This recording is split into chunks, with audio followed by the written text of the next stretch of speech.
How's my picture? We're live. Yeah, we're a little shaky. We don't look that good. Let's see. Can I do this on the fly? Not too bad. Let's see if I can do this on the fly. I thought I'll fix it up some. I'm gonna go. I think I'm the only glitchy one because I'm in Australia. Hello and everyone. Hello and welcome to Feytouched, a brand new Dungeons and Dragons 5th edition campaign set in the wondrous Feywild. I'm James. I'm a professional dungeon master with RPGathome. It's my great pleasure to welcome you to this fantastic new campaign. This is episode 5 of this great game. Of course, joining me on this journey are these four people that you see around me today. So a warm, well met, and welcome to you all. Hello, Jared, who's frantically driving the stream. Do me first, then I can check everyone else's voices to make sure that they're going well. Hi everyone, my name is Jared. I am playing the Elf Ranger Quinn. I am the reason some of the videos are bad, so thank you for bearing with us. We are figuring it out as we go. But we've learned a lot. Look, like even our layout, I think, looks a lot better than when we first started. So we're getting there, one broken video at a time. So thank you for joining us. Jared, you're also the reason some of the videos are good. So you know. I think it's fate. I think it's fate, gods, someone else, divine intervention. So maybe I should be a cleric. Of the Jared, roll the dice, Quinn. That's his new name. G'day, Jared. I hope everything's going well. We're doing our best. It's a new thing for us. We're working on it. So we'll iron the bugs out, I'm sure.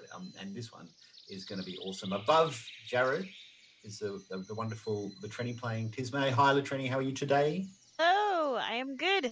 Everything's good over here. It's too hot as per usual, but you know. All good. I'd say as I'm rugged up and nice and cold here in beautiful Australia. Yeah. Who are you playing, Latreni? I am playing Tismei, the formerly human, now Hexblood cleric, who's going through some things. Yeah, absolutely. I think we can say you've definitely switched over now. Absolutely. Yes, fully Hexblood. And on the other side, we have Eric, who's a little under the weather today. How are you feeling, Eric? Thanks for joining us. You're soldiering on despite maladies, flus, and plagues. I'm sitting at my computer desk. It's a miracle that I can summon this energy. Hey, what's up? I'm Eric. I'm playing the Kobold PI Artificer, Bizbo, the Hammer Thorn. That was a self-given nickname. It's now a thing. And setting a trend for D&D everywhere. There are now myriad kobolds, artificers all over the world. Okay. And of course, last but definitely not least, hi Taylor. How are you today? Flooded out, cycloned out. Oh, what do you call them? Tornadoes over there.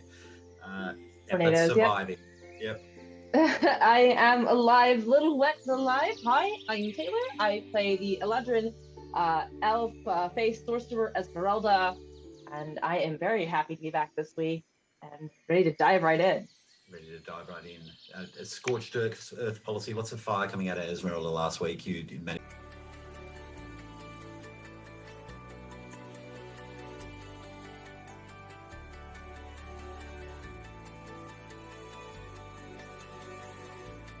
Again, so we're just gonna just jump right in it here.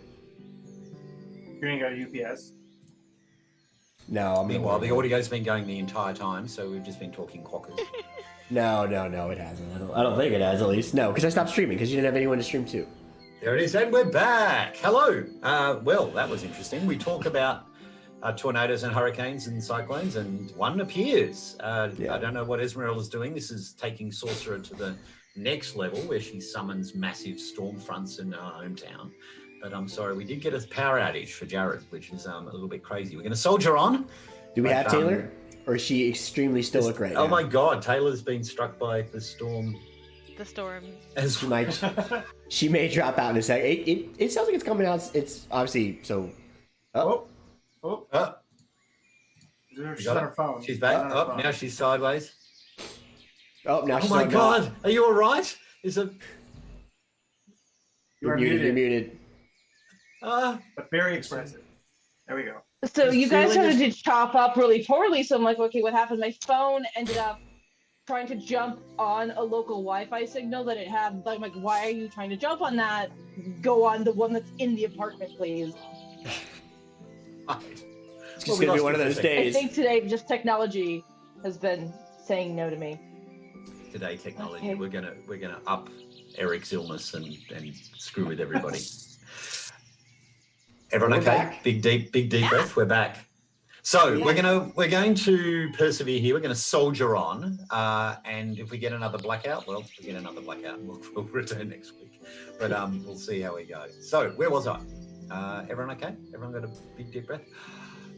Yeah, I don't think you started the recap for me yet when I lost it, so I don't know how far you got with everyone else before you realized I was gone. So that's a good point.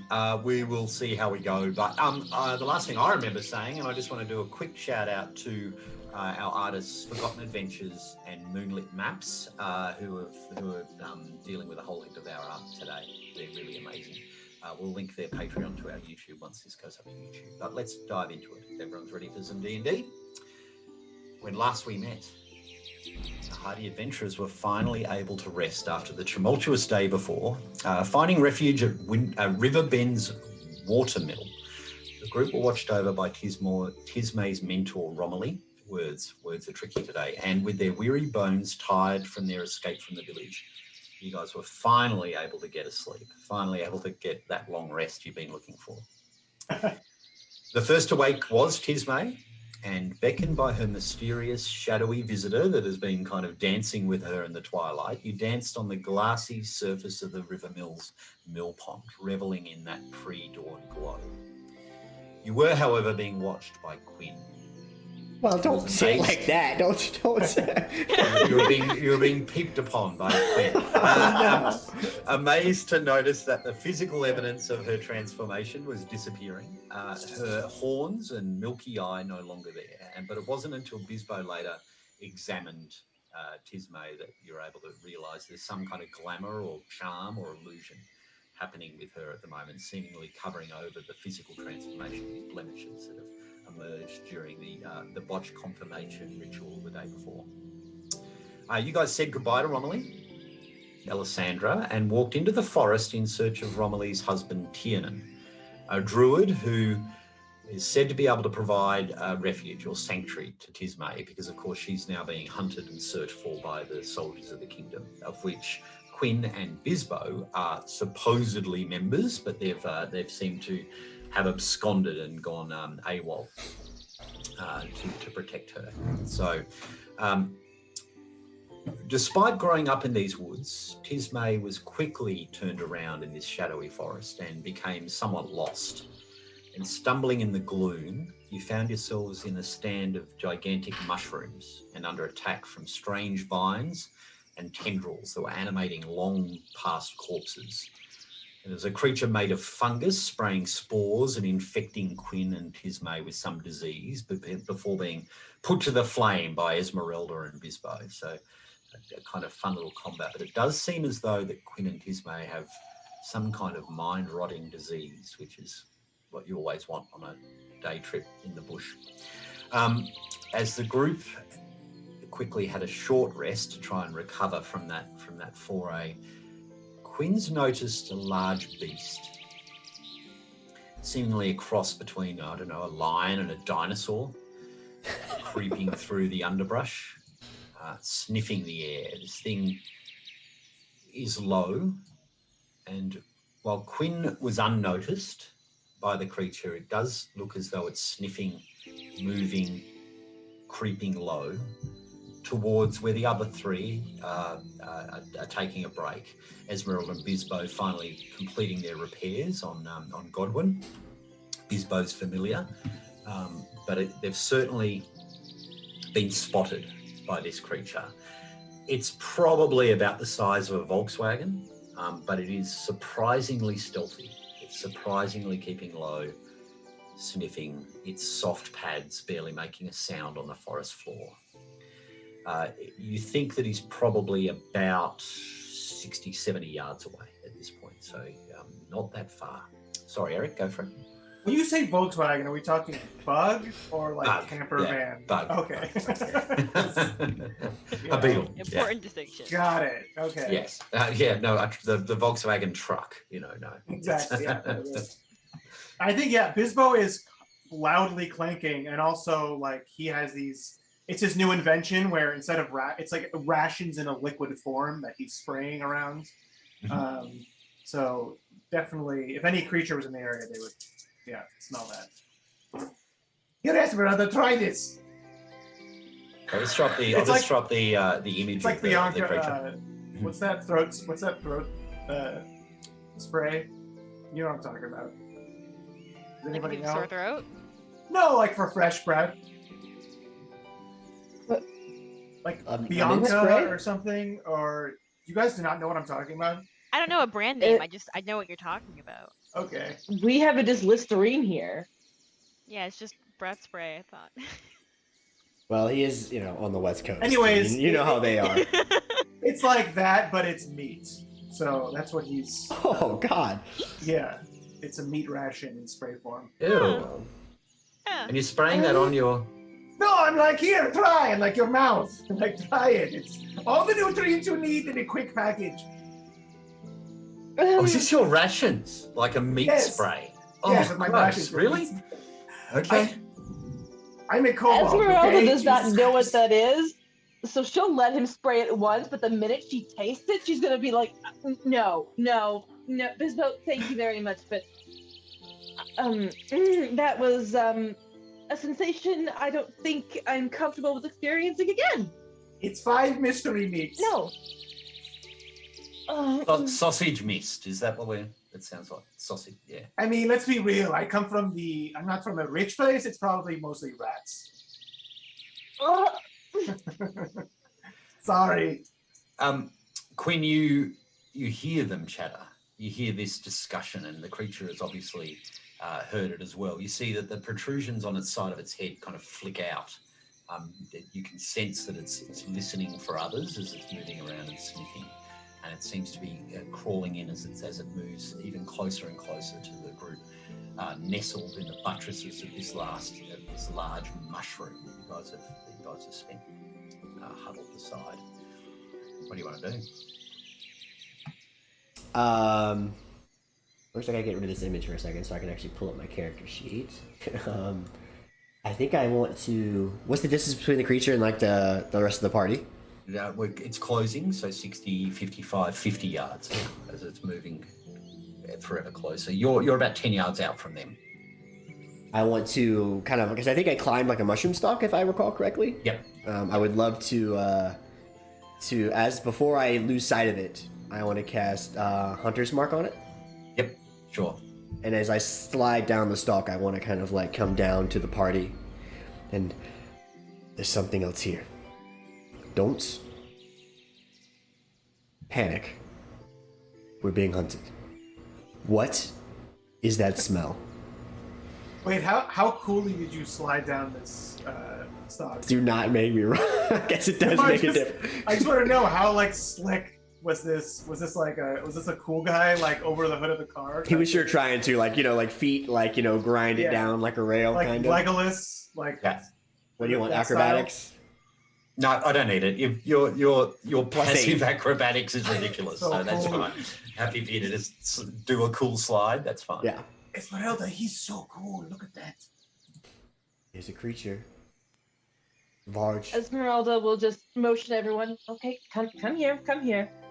And you'll start to see as she kind of flows, she'll bring her hands towards her and gather the energy and the essence of the forest as she passes Pass Without Trace. Nice. Using the essence and liveliness of the forest to help give them cover. Excellent. All right, give me a moment. I'm just going to quickly. So what I do with Pass Without Trace is I'm just targeting everybody just quickly so that we can do it. And if you could click your Pass Without Trace, both the concentration button and effect button on Fantasy Grounds, and this adds the +10 stealth to the roll as the shadows start to envelope you. You can get a sense that dappled sunlight that breaks through the cover of the mushrooms above. Looking down, you can almost see that the rays of sunlight starts to pass through you, as if you take on an opacity, blending in within the environment. Something that's quite surreal as you get a sense of this shimmer that starts to envelope you. Excellent. So, what I'll get everyone to do, please, is make a stealth check. We'll see how you go. So that's an absurd 32 for Quinn. Oh my god. That's a crazy 20 for Esmerelda, a ridiculous 27 for Tismei, and a quite extraordinary 27 for Bizbo. So the four of you immediately morph into this kind of radiant, this dappled sunlight. And even when you're moving, you get a sense that your opacity, the light comes through you, blending seamlessly within the area. Look, just for fun, I'm just going to see what the perception roll would have been and see if I can pick you up. And oh my god, Natural 20.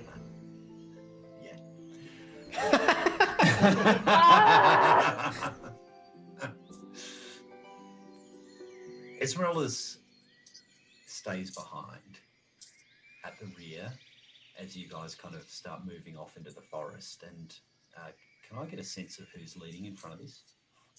I would position myself probably between everyone, since I know what I'm looking for and have it hunter's mark, so I should be able to like perceive it better. Oh, that's true. Make a perception roll for me, please. And what are we doing with Godwin? I repaired it, haven't I? Yeah. So is he flying around? Is he on your shoulder? Yeah. He too will have hunter's mark as long as he's within range of Esmerelda. So should I have him roll pass without trace? We should. In fact, hang on a minute. I should get pass without trace on him as well. No, Taylor, can you do me a favour and just quickly throw the pass without trace effect button on again? Yeah, absolutely. Thank you. Oh god. Yeah, okay.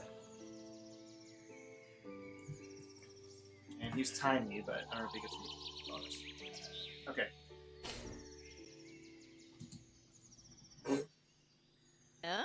Mm. 15. I guess with 10. I rolled from his sheet. I don't know. Yeah, it'll be 15. Yep, that's okay. All right.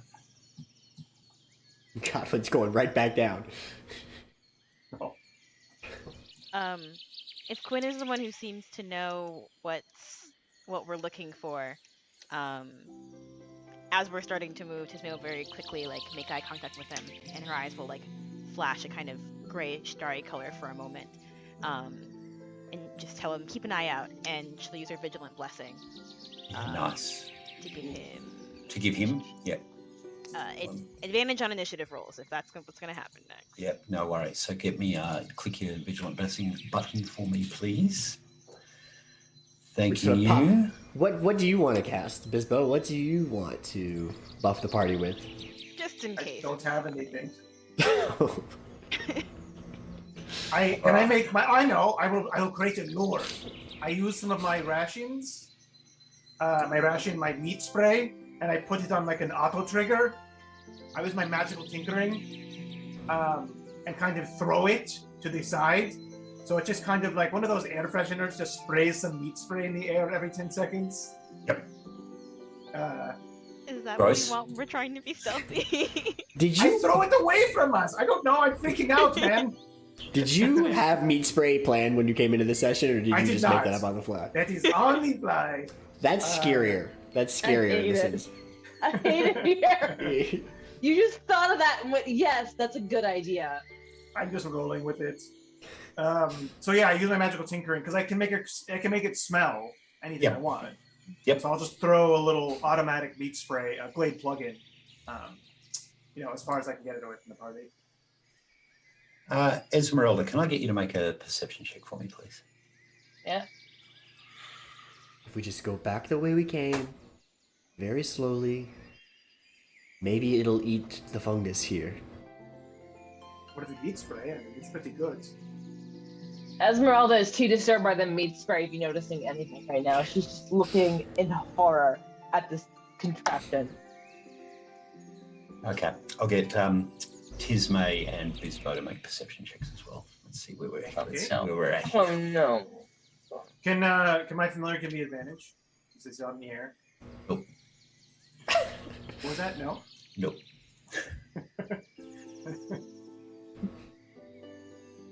Do you want me to switch to the battle map or not yet? Yeah, I think we're going to need to. Because we're rolling so well? Is that why? Yeah, you're doing perfectly. Yeah, no worries. Can Godwin make a percentage? I rolled okay.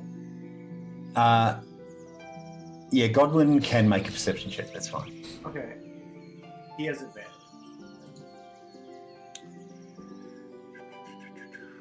because of his sensors. That's not great. I'm rolling like shit. We all are. Get him out Besides of our the way. stealth, Yeah. besides our Get him out stealth of the rolls, way, which yeah. were just immediately cancelled by a nat 20 perception roll. Yeah. Well, only still for one. mad about that. Only for one person. Natural 20s don't crit on skill checks, but it beat Esmerelda.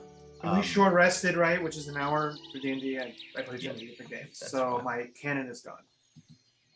Okay. One last for an No hour, cannon. yeah. All right, done. Get the cannon back out, Eric. I only have 2 more spell slots. Get the cannon It's out. fine. What do we find? She was cantrips. We'll be fine. All right. You guys Is- finish your chat, led by Quinn, who has silently warned you guys about this creature approaching. With Esmeralda cloaking you in the dappled sunlight, you creep as best you can, with only the faintest of whirring sounds of Godwin as he hovers above. Quinn, with the hunter's mark within his ear, you sense the creature moving. He's coming closer, closer, closer. When with this half hurried, come on, let's go, let's go, let's go. Quinn, you usher people along the trail. And then he's gone, almost seemingly vanishing from nowhere. And it's not until Tismei screams, "Look out," that you see this thing right behind Esmeralda and ready to pounce. Can I get everyone to roll initiative, please? Oh, shit. Only Tismei and the creature act in the first round. Everyone else is surprised. Oh, what's our music? I don't even have it on in my ears yet. Hold on, let me switch over to the music. I just want to hear it briefly before I turn it back off. Oh, it's pleasant. Initiative. And I have advantage, correct? Is that what you gave me? Do, yep.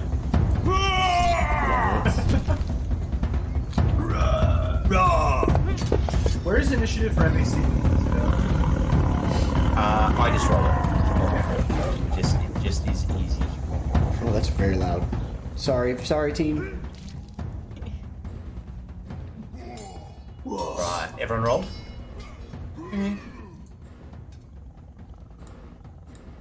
The creature attacks, launching itself at Esmeralda at the back.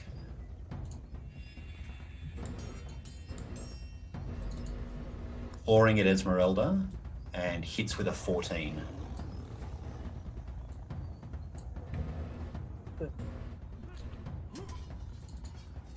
Doing a grand total of 8 points of 8 points of slashing damage, and you maintain your concentration on Pass Without Trace. So you manage to tough it out. Tismei, you're the only one that has seen this creature pounce. You kind of scream out a word of warning that alerts the others to its presence. But what would you like to do? Yeah, I will scream out that room of warning, and I will quickly grab my my holy symbol, and you will see emanating out from the holy symbol this purpley gray twilight starlight dome will expand out from Tismei, and she will use her channel divinity to activate the Twilight Sanctuary. Oh, very nice. Okay, so that's temporary hit points at the end of everybody's turn. Is that correct? That is correct. Within a If you end your radius, right? Yeah, if you Yeah. within 30 feet. If you end your turn within 30 feet of me. All right. Would you like? Let me get a little token up to simulate that for you. He stays nicely in the middle too. Yes.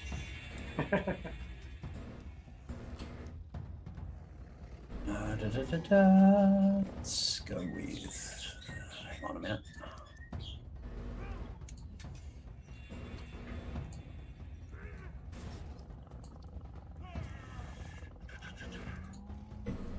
$30 feet, you say? Yeah, 30 feet emanating from me. Radius? Radius, yes.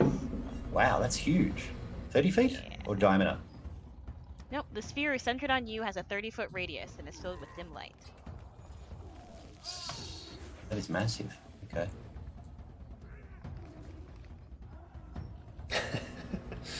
So like that. Yeah. Of course, See that? they would have like an eyes and her aura just. That's kind of cool. I Yeah, like it's pretty this. cool. All right, very cool. Cool. Okay, fantastic. So that's your action. Any movement? Any bonus actions? No bonus actions that I can do. Any movement?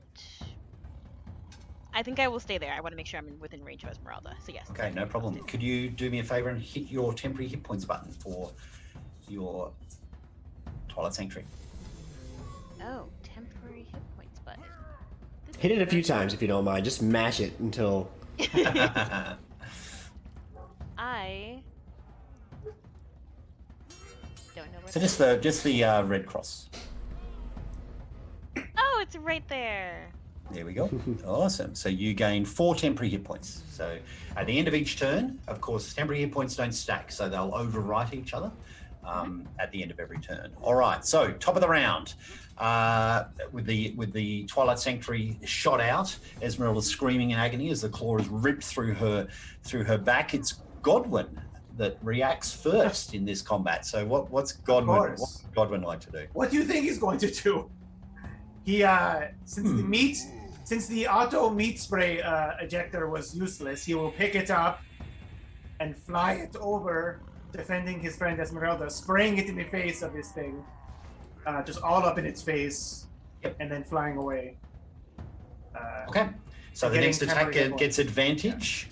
So temporary hit points. So Tismei, I'll get you to do your temp hit points on Godwin, please. Okay. So what you can do to make this easy is you can left click and drag that red cross and drop it on the person whose turn it has just been. So that way it kind of works.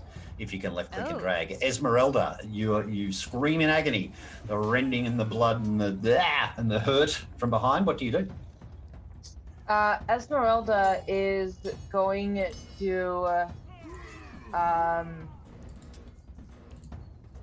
she's going to turn around and she is going to attempt to summon a sword burst to punish the creature for being too close to her. Sounds good.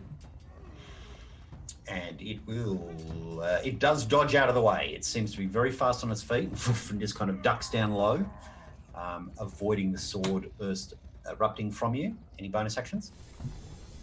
No. Nope. Any movement? We're going to deal with an attack of opportunity by running from the combat. You know what? I will risk it and move back towards Tismei. Oh. Okay. It lashes out with a claw and rolls a natural 1. You managed to dodge out of the way, roll out, and run back towards Tismei. Quinn, it's It over was to the you. meat spray. Do my Twilight. Oh, yes. Mm-hmm. That do it? That did it. Yeah. Fantastic. So yeah, at the end of every player's turn, this is the beauty of a Just gonna Twilight remember to do that, Direct. yeah. You got something to truly do the entire time. Disgusting. This ability is truly disgusting. It is no problem. No Twilight healing for Bizbo. Okay. Let's see. Quinn will, I guess, seeing that the beast is in front of him and hearing all the commotion behind him, turn. I'm going to use 30 movement. This is right about there, I think. I don't know. I still haven't figured out how to use the measuring stick yet, so you have to tell me if I'm wrong. But then with Hunter's Mark, I'll activate Planar Warrior. I think I've already targeted myself. Yes, but one thing we haven't done yet is fire off your Hunter's Mark. So can you just do your Hunter's Mark first, because you hadn't done that before the combat? Sure. Am I targeting the creature? I think I am. Yes, you are. Yep. Let's see. Roll on self. Hunter's Mark. Yep. And then I'll just click them both, right? So myself That's and right. on him. Yep, and then Planar Okay. Warrior both as well. So you don't have to target yourself for the Planar Warrior, for the self abilities. Anything that says self, it'll just do it automatically. And then I will throw a dagger, which so this is... Now, fires the first Remember, you have dagger into the advantage. creature. You have advantage here. You do. So left click the attacks too? ADV button on the bottom left, because it's the first attack against the creature that Godwin has aided the help action. Oh, God bless Godwin. Really the best addition to this team. Rude. I don't think it matters which one I do, does it? I'm just gonna throw this one. Go. Lucky you dropped the 1 and hits with a 19. And then roll for damage. like everything. So you do 18 points of force damage as it thuds into the creature. Love it. That's everything. That's everything? Are you moving at all? I think I've depleted my movement for the most part. Unless I have a couple steps, I'd love to try and get here, like get in front. If I don't, I actually don't. I don't know. Okay. The creature looks up at the four of you, all clumped nice and neatly together, and in a horrendous way, turns its back, raises its tail, sprays oh. Musk out in front of all three of you. Are you kidding me? It's like its own meat spray. I love this. Thank you, Cobalt Press. It's a gift that just keeps giving with these strange creatures. So it sprays 15 feet cone, so that's all three of you. So I'll get all three to make a Constitution saving throw, please. Saves are on the left. Yes, they're already infected with mushroom people spores. Yeah. Fail. It's a fail for Quinn. It's a fail for Esmerelda. And a pass for Tismei. So for Esmerelda and Quinn, you are now poisoned. And looking at, for Tismei and Bizbo, looking down, despite the horrendous smell of the meat spray, yes, they smell awful. Anyone within 10 feet of those two are also poisoned while within 10 feet of them. Oh God. That is its turn. So Tismei, you are now almost dry retching from the stench of Quinn and Esmerelda. But it is your turn. What would you like to do?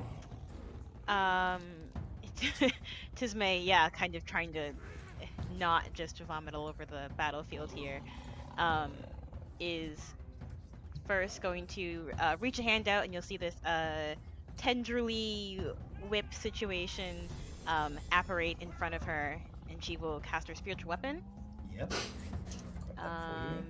Where is it here? Spiritual weapon appears just to your left. Where would you like to place it? Right to the left of the creature. Just there? Yep. Yes, and then she will attack. Let me target it for you. Far away. Or is it... Okay. Hang on. Now, just remember you are poisoned, so disadvantage if you're within 10 feet of the smelly people. I forgot. I should have moved first. Oh, well. Okay. So, no, you can move. That's fine. Okay. Then I will just naturally pretend... repel against us, the smell of us. Yeah, just like covering her nose. Just gonna back up. back up. 10. I mean, that's more or less out of range. Ooh, it moved with me. That's cool. Okay. Okay, and now she will. I think it's still within range. Yeah, still within range to cast spiritual weapon. Yep, go for it. Okay. And that hits with a 12, with a 15. Do some damage. Yeah. Okay. Some damage. Oh, nice. 12 points of force damage to the creature as it slams. The whip kind of whips out, wraps around one of its paws, and it starts to dig in, and it roars with agony. And then she will follow that up after one hand shoots out the spiritual weapon, other hand will shoot out a sacred flame for her action. That is a cantrip. Yep, so make the roll. Okay. Nice one. It fails to dodge, so yep, no problem. No, it fails to dodge, so a failure means it has failed its saving throw, so that's fine. It goes to dodge, but perhaps being caught by the whip and unable to move, cops the full brunt of the sacred flame. Go for it. Okay. Do some damage. Another 3 points of radiant damage as it erupts on the creature. So you've moved 10 feet, you move at all, or are you happy to stay there? Stay there, just trying to recover from the mindrot and the smell. No problem. Re-roll your Twilight Sanctuary, and Bizbo, it's your turn. Oh God!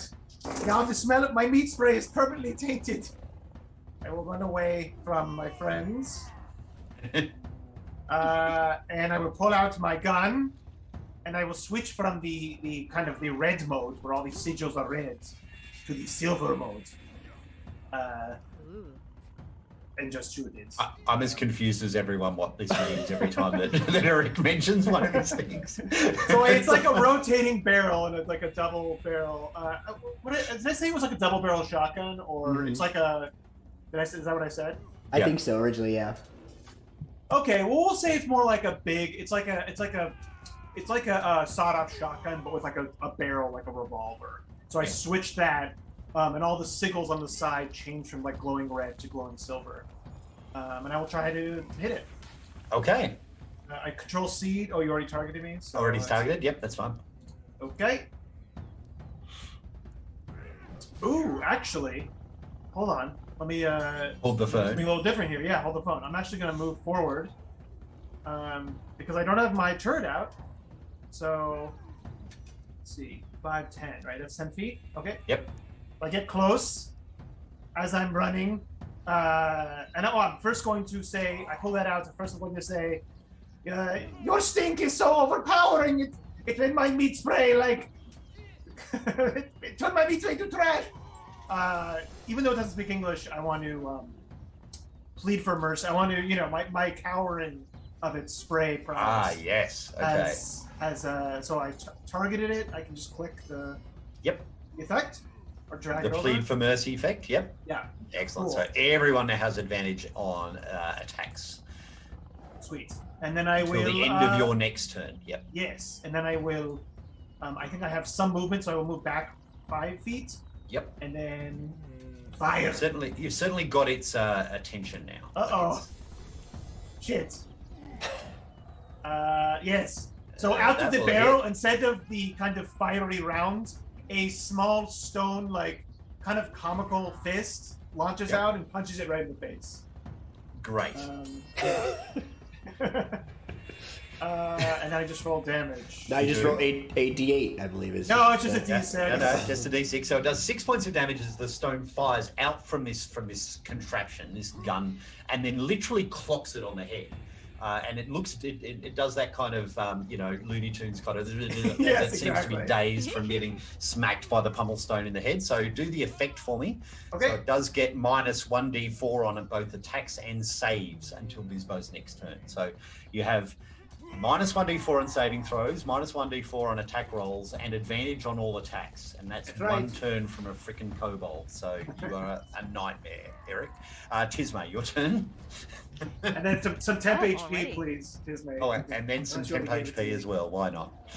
How is it my turn so quickly again? Okay. Temp HP, temp HP, temp HP. Oh, hang on a minute. I've got here. 2 Oh, no, I Tismeis gave on it the to the- combat tracker. I gave it to the creature.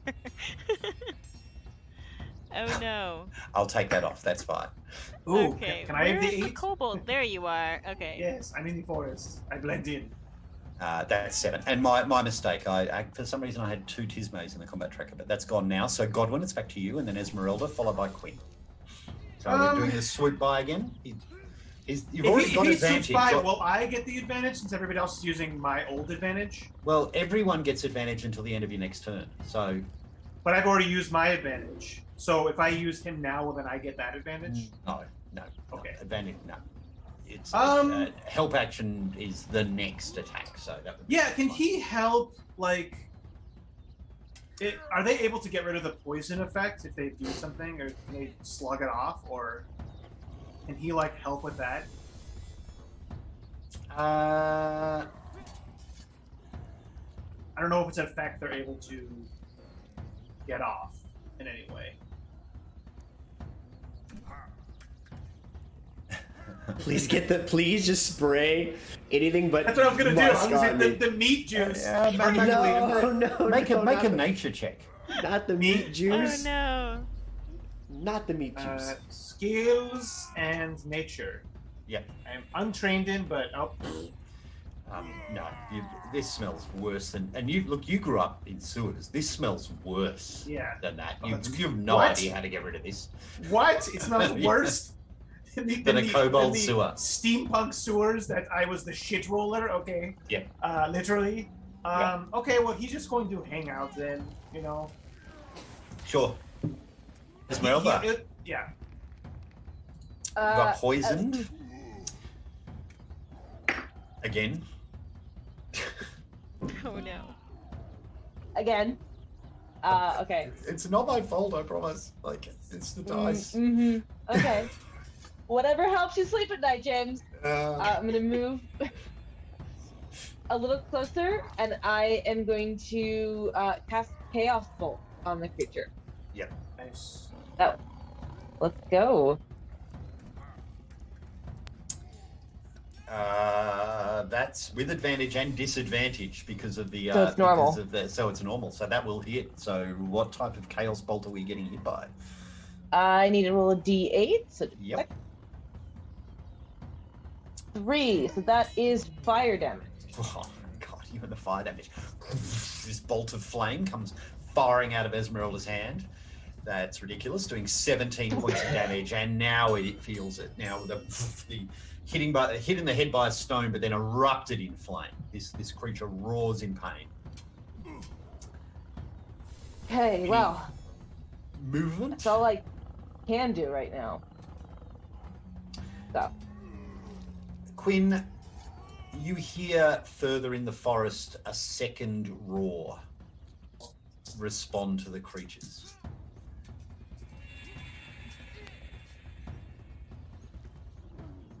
There's more of them. Maybe. Do I know a direction? Joy. Perception check.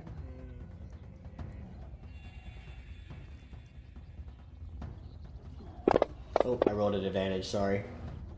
For some reason it's a disadvantage because you're poisoned. Oh, but a 12, but a 12 will say to the west.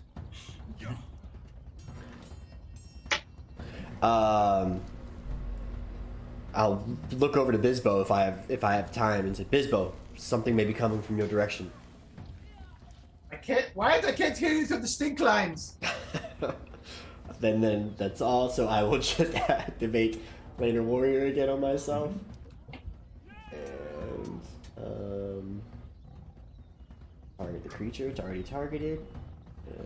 Do I need to activate advantage? I do, right? Or No, it should be doing all of it. You should be poisoned, but you've also got grand advantage because of the groveling, so this should work. Thank you, Fantasy Grounds, for taking cannot all the attack map when D&D. out of ammo.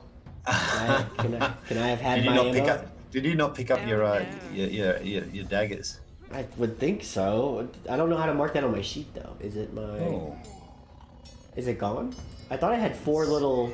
gone. Where is your daggers gone? I definitely had 4 dots before when we were playing. 4 daggers there. What's going on here? Strange. I have to give you some daggers. I have 2 daggers that I just don't need. I have You've a already given. dagger. I've already taken Pass your it 2 over. actually. I think Oh, really? that's all I have. That's all I have 4 right now.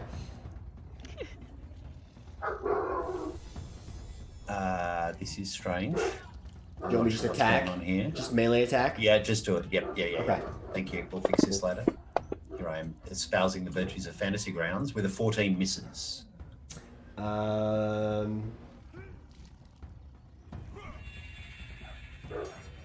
That's all she wrote. I mean, I don't want to move really, so I guess I'll like just kind of pivot here.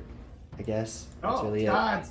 Why? Don't come near me. it. Oh, sorry. I'll start to step forward as you gasp. I barf up all my meat spray. The creature will leap in front and claws both of you, both Esmeralda and Quinn. 1 attack each. Shit.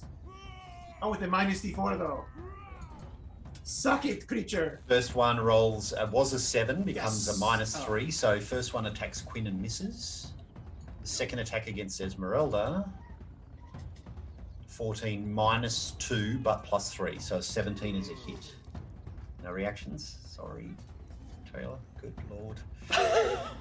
She's giving you the. Oh no, she's in the eye. Oh, it's horrible. It's 9 points of damage. But you still managed to succeed on concentrating on your pass without trace. So Tismei, over to you. Unless you want to give temporary hit points to my creature, which I'm assuming. No, I do not. I would like to learn from my mistakes last time and not do that again. Okay. Once again, the spectral whip is going to lash out at the creature. I think it's already next to it. It is, yep. Yeah, it's right next to it. So yeah, spiritual weapon one more time. My bonus action. I'm at advantage. Yep, that'll hit. Okay, and damage. Doing 7. 7 Force and damage. I guess same thing as last time with my action. She will reach out again. Another burst of radiant energy will come No out problem. for.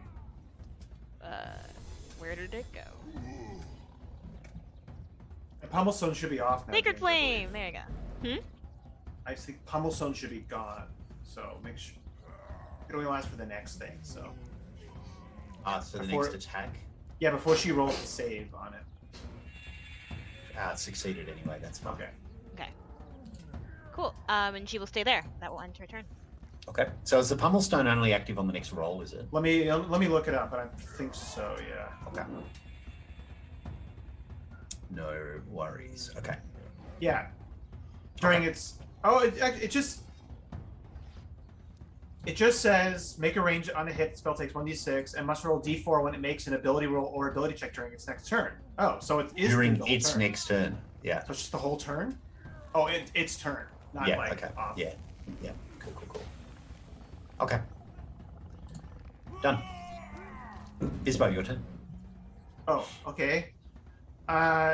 So we heard one from the side. Yes, The west. From So the I, west. I assumed it was shit. west as we look at the map, which is Bizbo's direction. Yeah. Yes. From behind Bizbo. Yep. Oh, from behind me. Okay.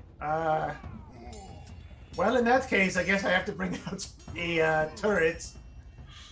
I will move back and deploy a turret. I force one. Yeah. Get away And this from one, Quinn. this one for the poor souls who haven't been with us maybe with the first couple sessions. Looks like what nightmarish creature? I'm trying to remember what we said the force one looked like. Like that. It's that's just a neat. cannon with legs basically, and it has it takes in like energy. It has like Oh, pneumonic. the turtle. That's a turtle. No, the turtle is my shield spell. Okay. I changed it, so this is just like it has like mnemonic cylinders that like takes in air, and as it compresses, it just like a kind of like a rail gun as it shoots out force. But there is like a little happy face on the end of it. So, but almost because it's like comically a happy face, it almost is more. It's horrifying. Because, It's like a child really sketched it in there. Terrifying, I Eric. tried to make it look cute. I don't know. It has like crazy little spidery legs that crawl on you and dig in. Like it's quite Horrendous. terrifying. But there's a little cute face on it. That haunts your dreams. Okay. I will attack with it. I will Okay. attack. So that's You know an what? action. That's an action to build it, isn't it? Action to build it, and then bonus Yep. action to use it. Yeah. Sure. I tried to please Murphy back soon, so I'll have to get that back. But I didn't mean to click that. That's Anyways, the thing is out, so can I just use my? Did I'll that just go use the away, sheet. did it? The Eldritch Cannon is back. Plea for Mercy is back. There we go. Okay. That should be.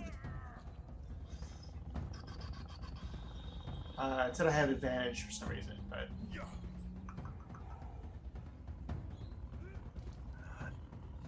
That's Plea for Mercy runs out when? At the end of your turn. it should be just one attack. So Yeah, okay.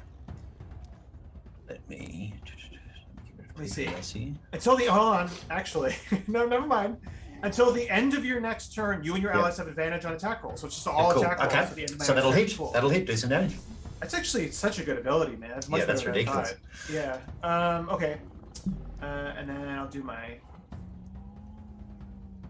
Doing 4 points of Eldritch Force damage to the creature. Done. And he gets pushed Any back, movement? doesn't it? And it gets pushed back 5 feet. Oh, it yeah. does too. Big for ranged knife throwers. Yeah, that's true. Okay.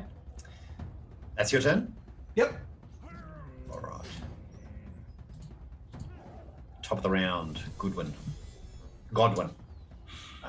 He will come in and meat spray this guy in the face. Okay. So we've gone from glitter bombs to meat spraying. Excellent. He's flexible. It fits the Yeah. situation. That's great. All right. Esmeralda, your turn. Okay, I am going to cast Firebolt on him. Great. Roll some damage with advantage because of the help action. I rolled a hit with advantage. Which will negate your disadvantage. Yeah. Why did I get full advantage? Did you Roll with click? disadvantage. Did you click advantage? ADV on I the don't bottom think left. No, it's Well, it So there's a dropped to little- 13, Standard. so There's a little button on the left, bottom left, called ADV, just near your dice. I didn't hit anything. It doesn't. It looks blank. Just on the bottom left of your screen, there's a little grey button with ADV Yeah. next to the dice. If you could click that and then roll the firebolt again. I don't think you'd given yourself advantage from the help. And then with the poison giving you disadvantage, it'll cancel everything out, and therefore it's one dice, and that is a miss. So the firebolt goes wide. That's your action. Any bonus actions? Nope. Taylor, oh my god. Would you like to move at all? Nope, I'm good. It's Oh. away from me. It's fine. For now, Quinn, what would you like to do? So that was Godwin's help. That was so we had no more advantage. There's no more free advantage floating around There's anywhere, no more as free I understand advantage. it. That's As I great. understand it. Okay. This creature looks hurt, but not massively wounded. It looks like, it's got some scorch marks on its chest. It looks like it's copped some damage, but it doesn't look like it's going to stop here. Well, yeah, and I'm rolling with disadvantage, so that doesn't really. It's not really good for me.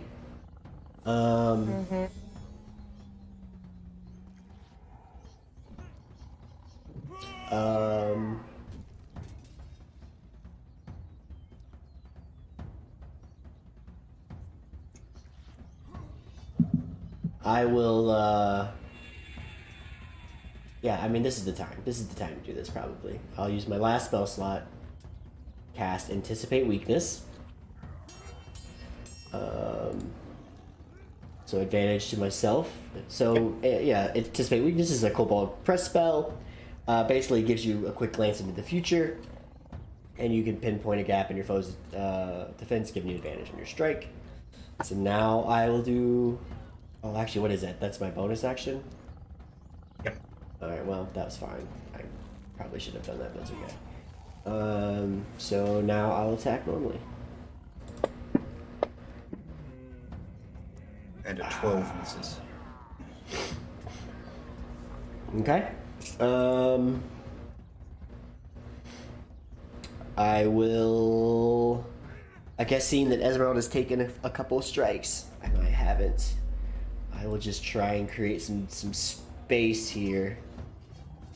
Can I, do that? Yeah, whatever. I'll make it try and go around me. That'll be the end of my turn. Okay. It leers down at Quinn. Takes a swipe with its claw.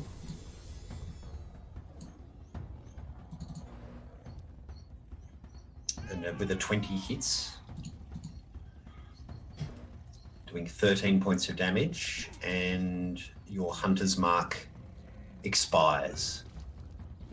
Tismei, your turn. Back dead for Quinn.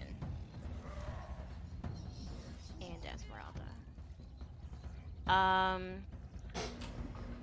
Okay, yeah, seeing that everyone else is getting that Esmeralda and Quinn seem to be having some difficulties up front.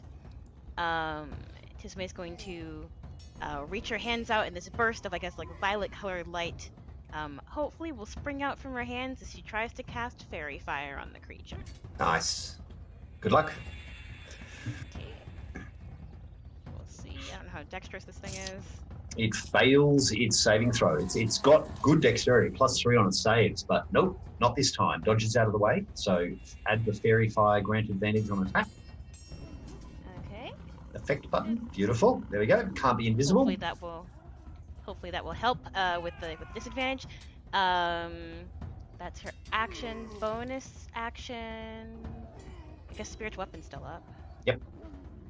So we'll attack once again with the spectral whip. And that misses with a 14. Misses. Okay.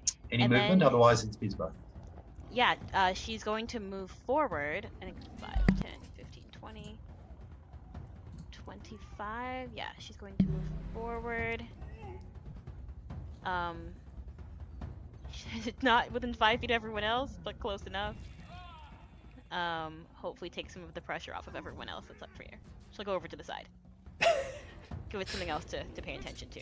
Sure. Okay, Sounds and that'll great. be the end of her turn. All right, Bizbo, your turn. Okay. Well, you know what I'm doing? I'm doing the 1-2 combo. I'm just, shooting it from multiple angles. So The button combo, as in shooting it twice. Yeah, okay, yeah, cool. that's right. So first, we'll just do the pummel stone because I think that's a good. It is a And great I spell. should do it. I just should do my own advantage, right?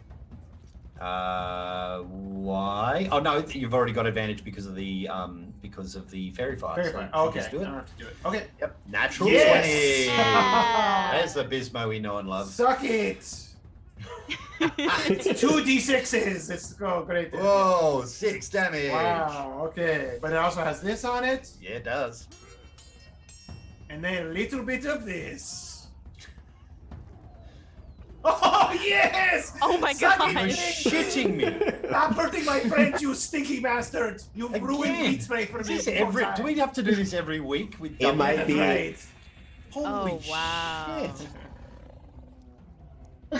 Oh, it was half? Right, it took half damage. That's weird. Why did it Ooh. take half damage on force? Force. I hit it with force earlier. I don't think it took half. Aha. No, it's cool. It's good. And it pushes back 5 feet. You slam the force damage into this creature, and it seemingly falls down, and then rises back up on its feet once more. So that should have dropped it. That should have dropped it easily. But Yeah, the stone kind of hit its head, and then as it was distracted, I hit it with that force blast. Yep. Okay, that's it. Tismei, if you can hit me and the turret, please, with the. Oh, both? Oh yeah. Does that count as a turret. creature? It's a construct. It has HP, right, James? Yep. Yeah. It's a construct creature for sure. Okay, It looks at you with its Creepy macabre face. happy face. Yeah, it's Okay, eldritch the- terror happy face. The cannon? Yeah, it winks at you. You mean Godwin? No, the cannon. No, winks the at- cannon. Oh, Cannon God, winks at me. Oh, Yeah. Right. okay. which is one of its exhaust ports, but it looks like a wink. Bizbo, I'll get you to make a perception check for me too. Uh oh. It's nipping from your tails.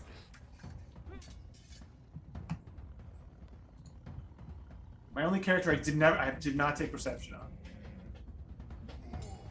It's enough though. You notice him behind. Behind. Second of the creature behind you as you back up. Ah! Run away! Can I move, or is it? I know my Yeah, you turn. can move. Yep, you can move. Oh wait, Esmeralda, this stinks. Where do I run? This way. Behind us, Tismei. Behind us. So hang on, the Eldritch Cannon can't move. Can it? Yes, it can. It can 15 move. It's feet, part of its yeah. turn. Yep, sure. Okay, beautiful. All right, top of the round. Godwin, He's followed by Esmerelda, then Quinn. seeing the new threat. He's going to give it some meat spray. Okay, It flies up in the air. done. Esmeralda. Quinn Hey, has thrown himself in front of you and thrown a dagger wide. yeah, but he's taken a number of hits, so he is Not too going bad. to lean. He's going to lean forward and press a hand to his back and cast Cure Wounds. So, you don't mind targeting Quinn for me? Go for it. Again, you can left click and drop the Cure Wounds Red Cross dice straight on him and it will heal. Okay. Which is actually pretty cool. Yes. And then Love that heal music. Nice. fantastic. And then as her bonus action, she is going to cast Face Step on herself Oh, nice. and move 30 feet. Heal. I'm out of here. That's it. Yeah. Good luck. Good luck, Quinn. 5, 10, You can go to the top of these mushrooms too, by the way. They're standing a good 20 feet above the battle room. Fairy fire's an area. I'm sorry. Yeah, she's gonna go to the top of the mushroom to the back right. Yep. Oh, I gotta. I feel like this is not Esmeralda's first time on top of a giant mushroom. That'd be a correct statement. Maybe you should ask her and find out. I will. I'm not dotting it down. Things to ask Esmeralda. Was that Things your to first ask. time on top of it? Have you ever been on top of the mushroom or lived in one before? All right, Quinn, over to you. The fairy fire is area of effect spell, right? So like, there's like this whole area is like covered in front of me with fairy fire. What? It's all creatures within that area. So Okay. so it coats the creature. Okay. I thought it was like continual like pulsing No. area or anything. Okay. All right. Well then, I will do what we've trained our entire life to do, Quinn, which is activate Throw daggers Painted at War- things. activate Painted Warrior.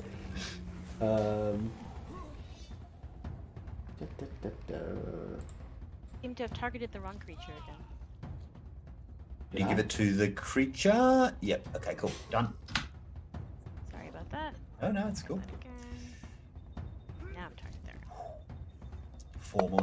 4 temporary hit points. Quinn reaches out and misses with a 10. That's all right. That's 3 daggers down. So I definitely only have 1 on me now. I mean, there's up there. I think I will kind of rotate around to cover Tismei's back, seeing the other creature coming from the north, and not hitting this one at all. That's it. So the first creature, still wounded, ferociously is going to try and rip into Tismei, clawing her. Oh, did you hit me with another pummel stone, didn't you? But that actually hits with a -3, so a 19 to hit, doing a grand total of 11 points of damage. The fairy fire expires as it rips into you. You scream in agony. The fairy fire is now gone. The second creature from the back had his eyes on Bizbo, so I've got a movement of 40 feet. 5, 10, 15, 20, 25, 30. Instead stops there and will have an attack on the cannon and an attack on Quinn. First attack on Quinn is a 13, which misses. Second attack on the cannon is an 18 that hits, doing a grand total of 10 points of damage, of which, of course, the temporary hit points helped with that. So it's damaged the cannon, but it's still up and still operational. Tismei, it's your turn. Okay. I mean, being this close to it, she's going to, and being low on spell shot, she's going to first pull out her scimitar and slash away at the creature right in front of her. Yep, sounds good. Let me target it for you, and then roll yeah, to hit. target first. Okay. That will hit. Do some damage. Okay.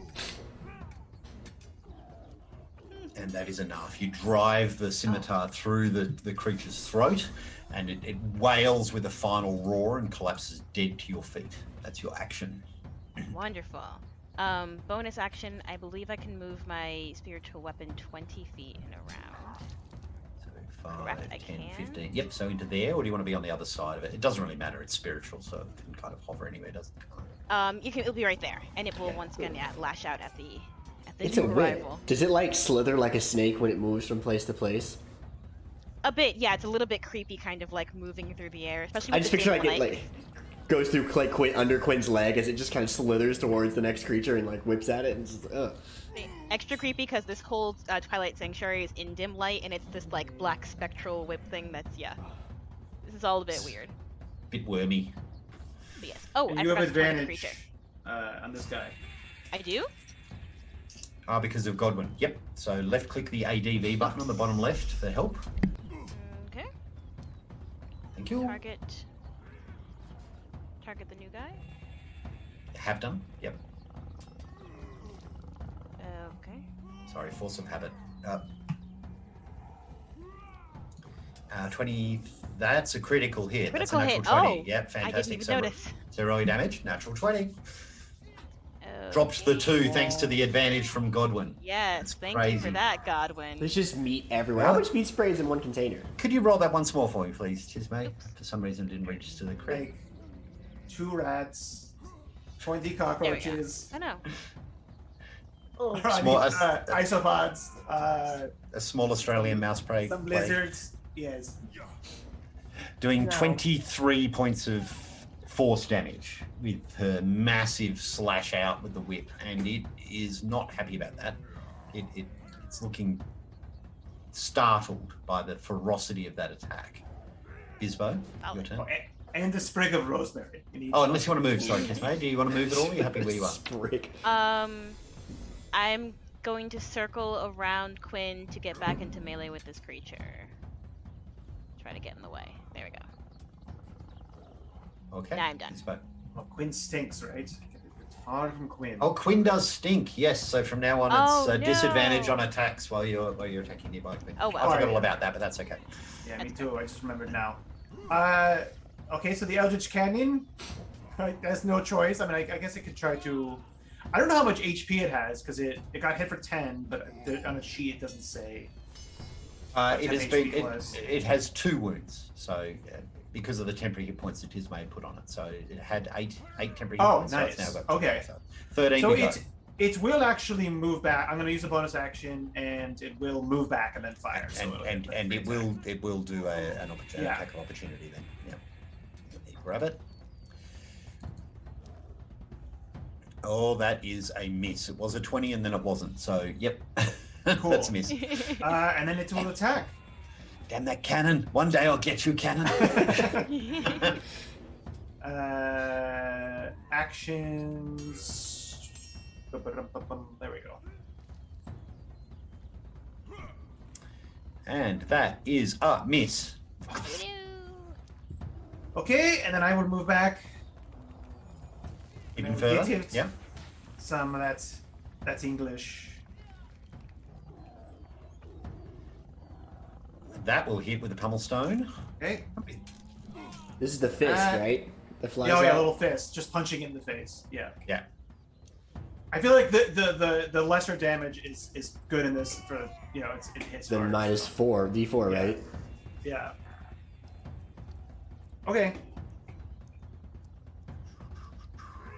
That's an incredible cantrip. That's fantastic. Okay, doing the damage. All right, over back to the top of the round. Godwin, I'm assuming, is helping again, doing a flyby, Yep. which leaves it to Esmerelda, clambering on top of the mushroom, surveying above. You still smell pretty bad. I understand.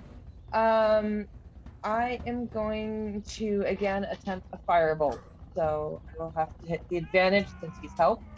Yep, which counters the disadvantage from being smelly.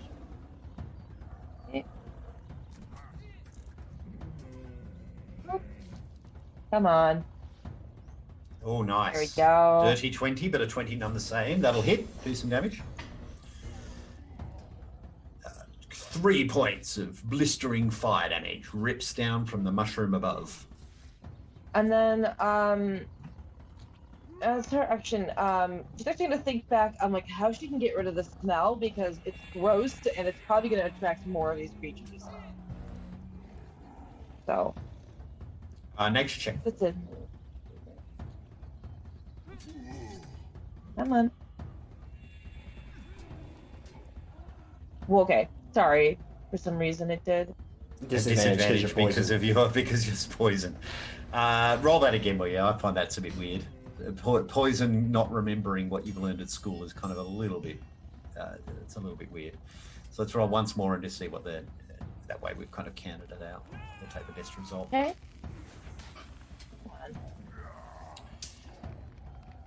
Yeah, 13's okay.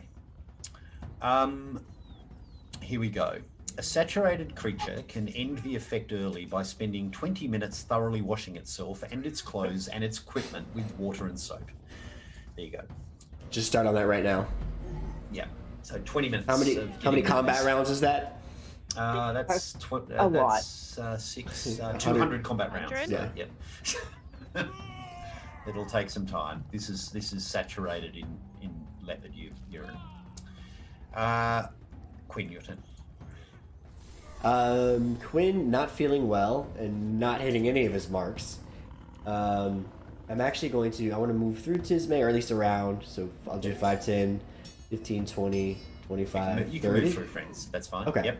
Then I just want to get on the other side of everyone here, get out of the way, and I just want to do the help action, because I'm not hitting anything, and so I want to like kind of like run around and then like with the dagger kind of like slash at its back to try and distract it some. Yeah, cool. And just provide help for whoever's next. All right. Well, the leopard is going to attack both Quinn and Tismei. So it turns to claw Quinn first and hits even with the -1 from the 1d4, doing a grand total of 13 points of damage, and then spins around and is going to try and slash Tismei as well. And misses with a 12, thanks to the -3 from the pummel stone. So Tismei, your turn. Oh boy. Okay. Tismei is going to. Okay, bonus action. She'll attack with spiritual weapon once more. Start with that. Right, with advantage. Oh, you took the help action. Right. Okay. Okay. So let me press advantage.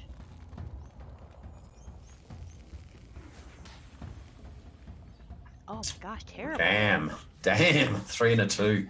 That'll miss. Oh man. Okay.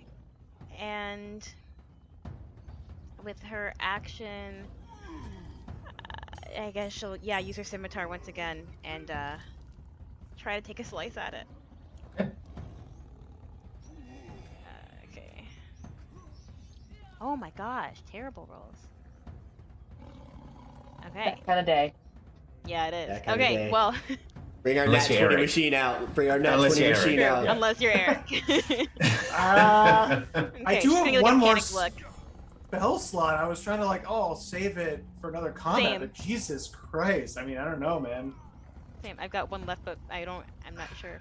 Yeah. Anywho, so yeah, she's gonna look a little bit panicked and just stay there. She can't really go anywhere. Yeah, I'm just going to go for it. I'm not going to do anything. I'm just going to do the old 1-2 combo. So first...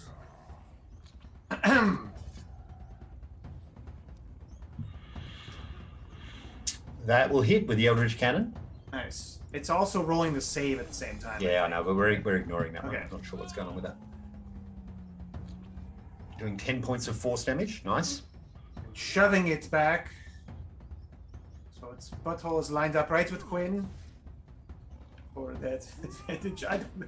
It's like, it has a spray sack. I'm It's a wrestling. spray sack. I'm wrestling for my life over here, and you are putting the creature's stink sack on my face. That's right. I lined it up for you.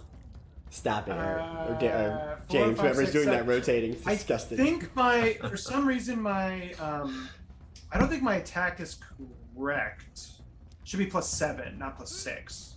What do we look?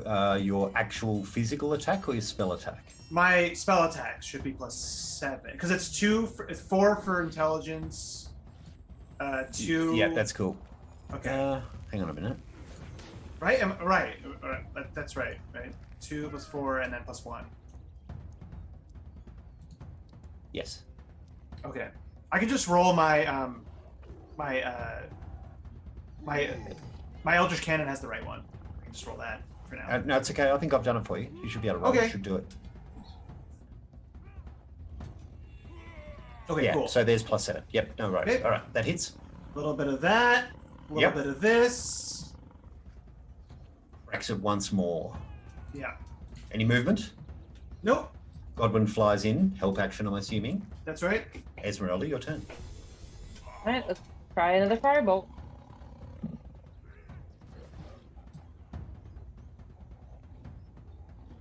Oh, Did disadvantage, drop the 17, but you do have the Oh no, help wait, action. because Yeah, I do. So hold on. click the ADV button and then roll your Yeah. fire bolt once more.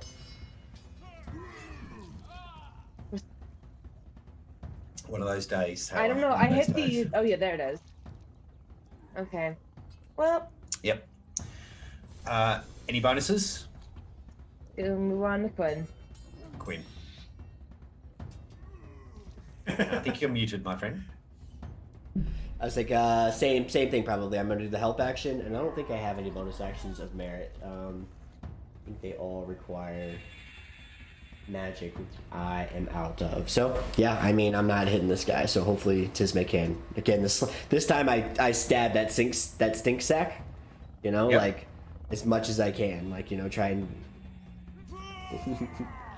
tickle it from behind back here with the dagger. Yeah, that's right. Tickle it. Stop it. It moves. Didn't like Away. that. The damage from the Eldritch Cannon and the Pummel Stone once more has this thing roars and goes to move. He's heading to the northeast, ready to run. So that's an attack of opportunity from both Tismei and Quinn. Oh, it should be a disadvantage though. Well, it doesn't matter. Take the 7. Yep, that misses, and a 10 misses. It stops and is going to spray Tismei as it runs. Can you make a Constitution saving throw, please? Sick. Practice for Quinn. I I'm can't- killing this thing. I don't care if it's running away. Oh no, that's a fail. Yep. Okay, so you're now poisoned. Okay. It is a dig. That's terrible, isn't it? All right. So that was, here we go. So 5, 10, 15, 20, 25, 30. It's literally going to be 40 feet. So we're getting off the map at this point. So it's ready to, it's 40 feet away and running as fast as it can through the forest, having just sprayed Tismei in the face with urine. Go for it, Tismei. What would you like to do? Okay, well, first we'll take a look at our, look around at your comrades to see if we're trying to let it run or if they seem ready for a fight. I'm guessing Bizbo probably is interested in fighting. I don't know. I have the gun aimed right at it. Yeah, Jay. I don't know. Depends on how much James wants us to do here. I mean, I got a couple I'm good. shots. I'm good. If you want to continue to fight, you continue. I have to good. fight. I know. I have good range. Bizbo wants these stink sacks to make some bombs out of. So. Quinn is probably collapsed to his hands and knees at this point. Retching. Yeah. Esmerelda just looks Yeah. defeated. This is Oh, not no. Esmeralda. Fungus forests are not her thing. I feel like I can get off 2 salvos easily. With, The 'cause I have mortal 100 realm is not her thing. I have 120 foot range, James. If this thing is running, I could probably get off 2 salvos. Don't you think? Well, it'll run 80 feet next turn. So yeah. So you get One 2. right now, and then another one after. Yeah. So can I just roll that if nobody else is attacking? Right? Yeah. It's up to Tismei. Okay. Just letting it go. Yeah, Tismei's gonna let it go. All right. So is the range on both you and the cannon 120 feet? Yeah, I'm gonna move up. I'm gonna use my fire one for 120 feet. I feel like Godwin Yep. could probably get him one good advantage. That's the thing before. Yep. It gets too far away. Yeah, so, I'm cool with that. Okay. Okay. So so this the is- creature again. runs. The Yeah. creature rolls out, bounding through the forest. So what's your advantage on the first attack? Yep, I'm gonna do that with the cannon. Yep. Misses. Nope. And then a little firebolt. Wow. Misses. Okay. Second attack with just the firebolt. Yeah. Just Oh, the cannon's got that range as well. 120 Yes, feet it does. range. Wow. Yep. Yep. The force one Freakish. does. Yeah. Well, there's some damage. Yep. 11 points. Still bounding. Still running. Right. Oh god, that hits 2. I don't think can't be enough damage though. And it disappears in the underbrush. Damn it.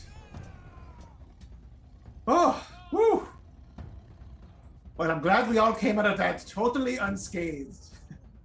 As I look around, you guys, but then I back up slowly. Yeah. Esmeralda is going to start climbing down the mushroom, and we all just need to take a bath. Soap and water will get this off, but oh, it's disgusting. I should never have joined the army. Should have stayed in my tower on guard duty where it was quiet. Was that an option for you, or are you just saying that? Bizbo, help me find my daggers, please. Okay. I think they're all to the south because I think I missed that one creature like 2 or 3 times. So, Godwin will help. do you need anything for dagger retrieval, James? No, you're okay. That's all right. Okay. I need to actually figure out how to give you a dagger is the actual thing I need to do. So let me work on that. Does anyone know what creature this is? Tismei? Is this something you're familiar with? Since Esmeralda figured out how to get the stink sap off, would she know what the creature was? Not with a 13. No. No. It's a little bit rarer than that. So if and Bizbo's had a roll. Tismei, if you want to make a nature roll, you could get a sense of it. Sure, I'm great at those. Let me guess. Is it? Oh, yeah, if you're retching and Oh, not right now. Yeah, I Yeah. totally forgot. We think Wait, it was a mommy I'm and just a in the daddy? corner, just yeah. Was it a mama and a papa, you think? No idea. Assuming they both look pretty similar. I I see him now, James. Thank you. I think Esmeralda, you could say that, yeah, look at with that 13 roll, you could assume that this was a mating pair. Yeah. They look like to be a pair. Oh, God, this is terrible. Yeah, he's just going to. How does mating work? Bizbo. Not. While someone tackles that question, I'm gonna reach out towards Esmeralda and say, "You don't look so great," and cast use my last spell slot. We're gonna cast. I didn't take cure wounds today, so apparently it's gonna be healing word at 2nd level because that's all I have left. Nice. Oh. I've given you 2 red crosses for healing word, yeah? I only have 1. I have not, so I need to give you a 2nd level healing word. 1 moment, please. We should probably go. Sure. No. Yes. Don't stay here. James, Yes. can I use my artificery talent and kind of, since I have this cannon still, can I load it full of soap and water and just kind of shirt cannon soap over them? Just to help out right now. Just to think I'm doing something. Just kind of launch suds at them. Can we do It that? needs 20 minutes. Destroying my cannon in the process. Do you have soap? I have soap. Yeah. I have a adventurers pack, whatever. You have Should I- literally got soap. That's Isn't there soap crazy. in it? Right? It's not on my inventory, but I'm supposed to have an adventurers pack, which is, I don't know why it's not in here now. Okay. I paid for it. My inventory had gotten all messed up. I'm pretty sure, doesn't adventure packs come with soap? There we You're go. going to find out pretty quickly. If we just get to the river, we can Exactly. wade and bathe as we go. But this Adventurers place, packs do not. There's no adventurers pack. this place is terrible, and I don't want to be here anymore. 2 survival rolls. Whoever's proficient in survival, or the 2 highest if we don't have proficiency. Plus I'm 6. proficient. Yep. Same. Before we left, though, I did want to ask you, Quinn, Yes. Oh, if sorry. you could extract the scent sack. I do want to make bombs. I do want to make stink bombs with this for my Natural one. catapult. It's also currently like dry heaving in a corner. Yeah. Yeah, I don't know. Can we come back? I really want to harvest this. It's big, right? This is not even something we'd carry. It'd be basketball size. Yeah. Not the sack, the actual creature. Oh, the creature. No, the creature's large. The creature's stink sack is basketball sized? Yeah. Should be easy, right? You Well, just this should be pretty easy to cut out then if it's Right, pretty so snip, large. snip. It's more about keeping your stomach, like keeping the contents of your stomach in, because you are poisoned. This smells horrendous, and actually going in to carve out the sack full of that stench is a bit tricky. Can I use any of my knowledge of? It's a survival roll. So, Okay. Yeah. Bizbo, I'll give it a go for you, but I gotta be honest with you. Okay. I can't even hit I couldn't hit the broadside of a barn just a second ago, so I don't know how good this is gonna turn out. I believe in you. Giving you advantage with my words. Oh, I will take a moment to, if you're going to do this, to hold my holy symbol. I haven't used it yet. And touch your shoulder and cast guidance. Great. Click the guidance button for me. Oh, nice. What's your holy symbol? Thank you, Tismei. I feel like that's an important question to your character, isn't it? Mm. I've mentioned it, but I haven't actually said what it looks like yet. Did I click it? I did. Yeah. Okay. Although you guys haven't really seen it, it's in my pocket. Now that I think about it. Right. So you said you pulled it out, though, right? Or you No, just I grabbed it. I reached in my pocket and seen it yet. Okay. I'm just curious. We're keeping that secret. Yeah, just curious. I will roll for stink sack removal. Yep. This takes about 20 minutes of carving stink sack out. Yep. That doesn't really take 20 minutes. Bizbo, can we please not do this right now? I need it. I need it for my inventions. Please. I will buy you a stink Quinn. sack. Where are you going to buy that? I'll buy you your own stink sack. When we're next in town. Think of the prototypes. I've never smelled something so horrible. To think of the things I could make with this. Your meat spray does smell pretty bad, if I'm going to be quite honest with you. What? Yeah. It does? I put rosemary in it. No. I hope you're happy. You extricate the knife and you start cutting around the stink sack and no way. The eyes are watering. You're dry heaving up. It's no chance. This is rank. This is absolute putrid. Okay. Well, next time. No, there's no. Next time? You promised me a stink sack, so. I will procure your stink sack literally any other time but right now.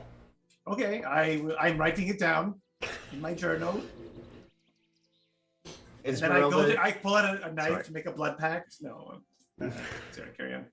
Tismei, now that in between retching, you put your hand on kind of one of the stems of this large vine, and gazing up, you finally get your first glimpse of the proper sun.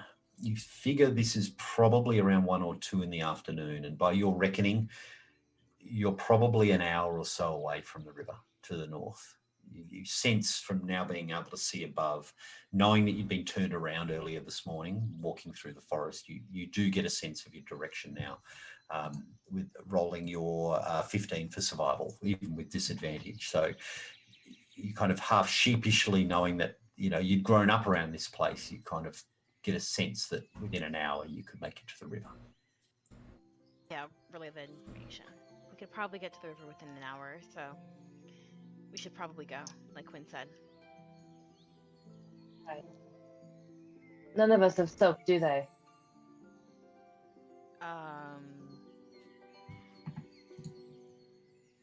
I'm happy that when you get to the river, to bathe in the river, you could, scrub yourself clean over time with some soap. That, and actually, as they're walking, Esmeralda's going to be looking around at the foliage to see if there's anything plant-wise that they can use to help kill the set-causing bacteria. Yeah, cool. I like it. Are you proficient in herbalism kits at all? I don't know if you are. I don't think so. No, that's okay. Just a nature roll.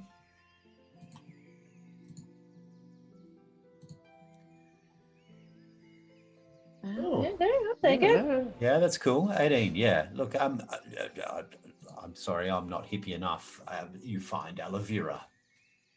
Whatever you What? He's not burned, James. Is that something? That's good for burns, yeah. Okay. You find mint, wild mint. Mint. Is that good for cleaning? It Yeah, smells. very I good for don't cleaning. know. Okay. No, so mint, wild mint Rosemary. grows in abundance, and the minute you Mhm. put it into like water, mint, rosemary, and even flowers like lavender, gardenia, or roses, the minute you kind of put them together with like aloe vera, you would have something that would help with scent. Great. I get +1 to nature checks. Cool. Okay. You managed on the way to grab copious bunches of wild mint as you kind of wander. But the journey is arduous, with both mind rot and musk. For Tismei and Quinn, the survivalists out of the group, it's a staggering, almost frantic crawl to the river. In some places during that hour, you feel that the mind rot starts to take hold, and your vision both becomes blurry. You're struggling to kind of see as you stagger and stumble your way along these goat trails towards the river. As you hear the sounds of the cascading water, for Bizbo and Esmerelda, it becomes a close run thing. These two are fading, and they're fading very quickly. With your assistance almost half dragging, you find yourself in a cascade of small waterfalls that run down in quite a fast moving stream that seems to widen as it gets past you to the left. As you emerge out of the goat trail, you see that there are reeds here, river reeds along either side of the pond, of the river, and the trail turns right and then heads upstream. All four of you crash through the underbrush, immediately on hands and knees, starting to scoop up this pure, clear, crystal-like water, just to kind of rub it on your face to get some of this stench off and to provide some rehydration for the two that have been so horrendously poisoned by this mind rot. That, and Esmeralda is actually going to take some of the mint and crush it between her hands, just so that smell can be released, and she will get them to try to smell the mint to help, because it has that cooling effect. Try and see if you can get them to settle a bit. I gotta be honest, I don't feel so good. Do we have any clue how much further this place is from here? Well, can't be too long.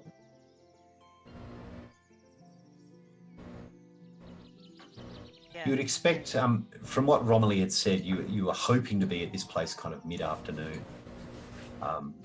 Obviously, with a couple of these kind of encounters along the way, it's slowed down your journey. So your guess now would be that hopefully by nightfall. Of course, it's going to take some time as the three that have been covered by this pungent stench kind of start to clean your clothing and your equipment, hair. How fast is the river running? Look, it's a fast moving stream that's cutting through the forest, but there are little eddies at the base of each of the large cascaded waterfalls as they go down. So there's mini pools, if you know what I mean. It's a pleasant stream. The sunlight's coming through the treetops, the water's not too cold, and there's little places that you could sit and bathe if you needed to on the large river stones on the base of the river. And Esmeralda has zero shame because communal bathing is a normal thing in Fey culture, so she's going to be washing her clothes, getting everything done, and does not care who's around. Quinn doesn't take any of his clothes off. He just sits in the pool of the water.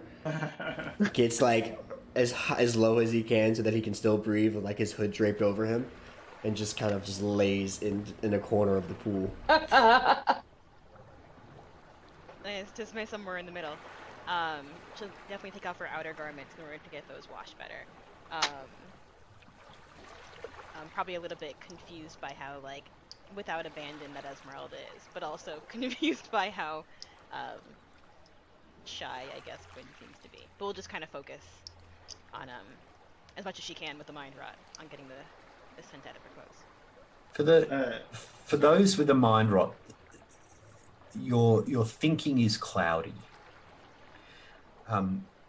It's not a daze. It's certainly not kind of a hallucination or anything, or a dream or anything like that. But what you're finding is you're forgetting names. You put your equipment down to bathe and then kind of half forget that that's where you've put it. It's like a forgetfulness that's coming over both of you.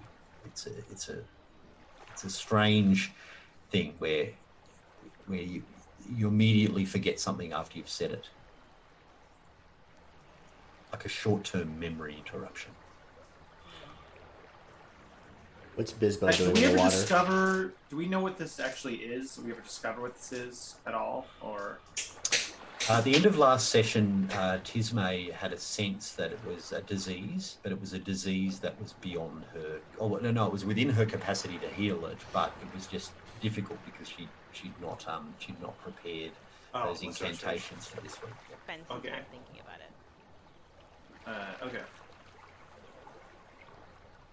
As you guys get in, I think Bizbo actually looks pretty anxious about you guys getting in the river.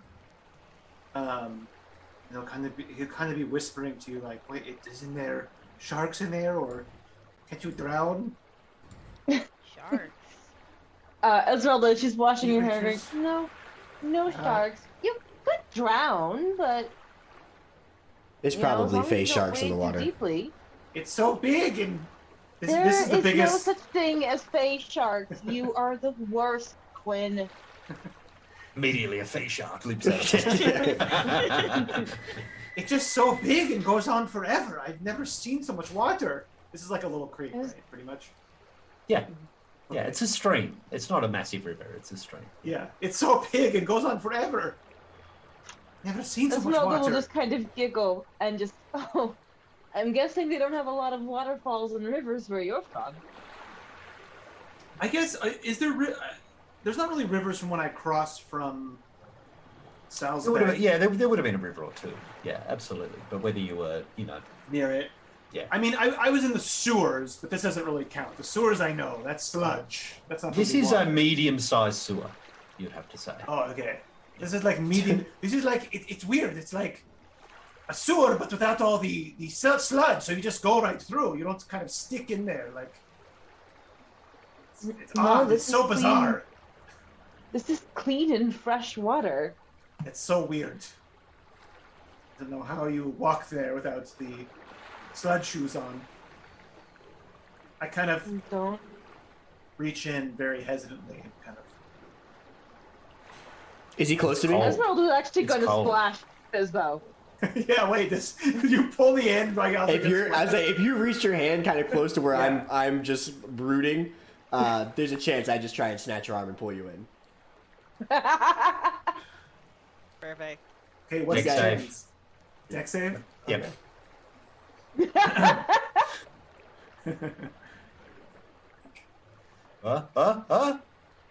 No worries. Hey. No. You're a Ooh. ginger, fast-moving kobold, and no chance. I don't know. I do kind of feel like I would have disadvantage because I am so filled with if wonder you would and like anxiety. to fall in the water, Yeah. Eric, you're able. No, I'm to. gonna roll Yeah. again because I do think you would have dexterity. Okay. Yes. Well, What? No! Just like a quick snatch. I sink like a fucking stone. I am full of gear, and I'm only like 2'2", so I just sink to the bottom of the stream. Bubbles come. Godwin comes in and attacks your face as you're clearly trying to murder me. Fine. Hold on. And just lift out, I guess, as much as I can. Set you up I on just spoot water all over you. What was that? Oh my god! Fey sharks. They like to. All right. It was Can so. you It was touch the so bottom? weird. It tasted like nothing, and there was rocks. What is this? Water. What is all the oil from you guys see as my scales wash away? What looked before like tan, you can now see like my scales are kind of actually a little bit orangey under the layer of dirt that they permanently had. Is this your first bath? Look at you! You're What is a clean, bath? you're gleaming! No, all my oil that they worked so hard to build up on my clothes. Do you need Why oil? would you want to build that up? Or why? I don't, because it gives care. I don't, because when you do that, it means you've been doing things, and people look at you that you have worth. No. Didn't work for the army, my friend. Not in... So wait, it's people want you to be clean. Yes, Usually the thing. appearance is everything. Like 90-10. 90 clean, What? 10% maybe not. So if you're covered in grease and ripped clothes and blood, people don't look at you with respect. No, they look at you like you're a maniac.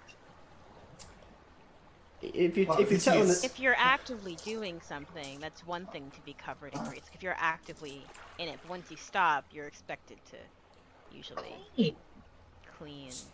So at your family home, Esmerelda, I should be clean. Yes, we actually have a bathing pool that we use every night. It's crazy.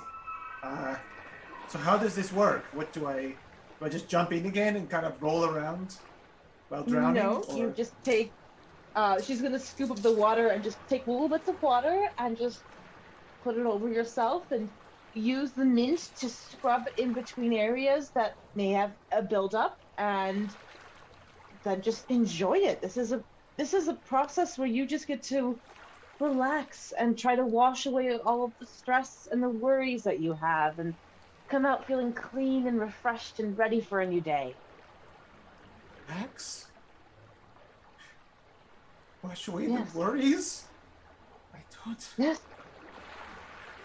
Okay, I'll give it 2 shots. Is there any more shallow for me to go into? I'm asking either the other players or James. I'm sure, like Sure. the river Probably, area. yeah, Yeah. Shallows, yeah. sure. Okay, I will start taking off. Like, you guys see me just pulling out inventions, like weird So many.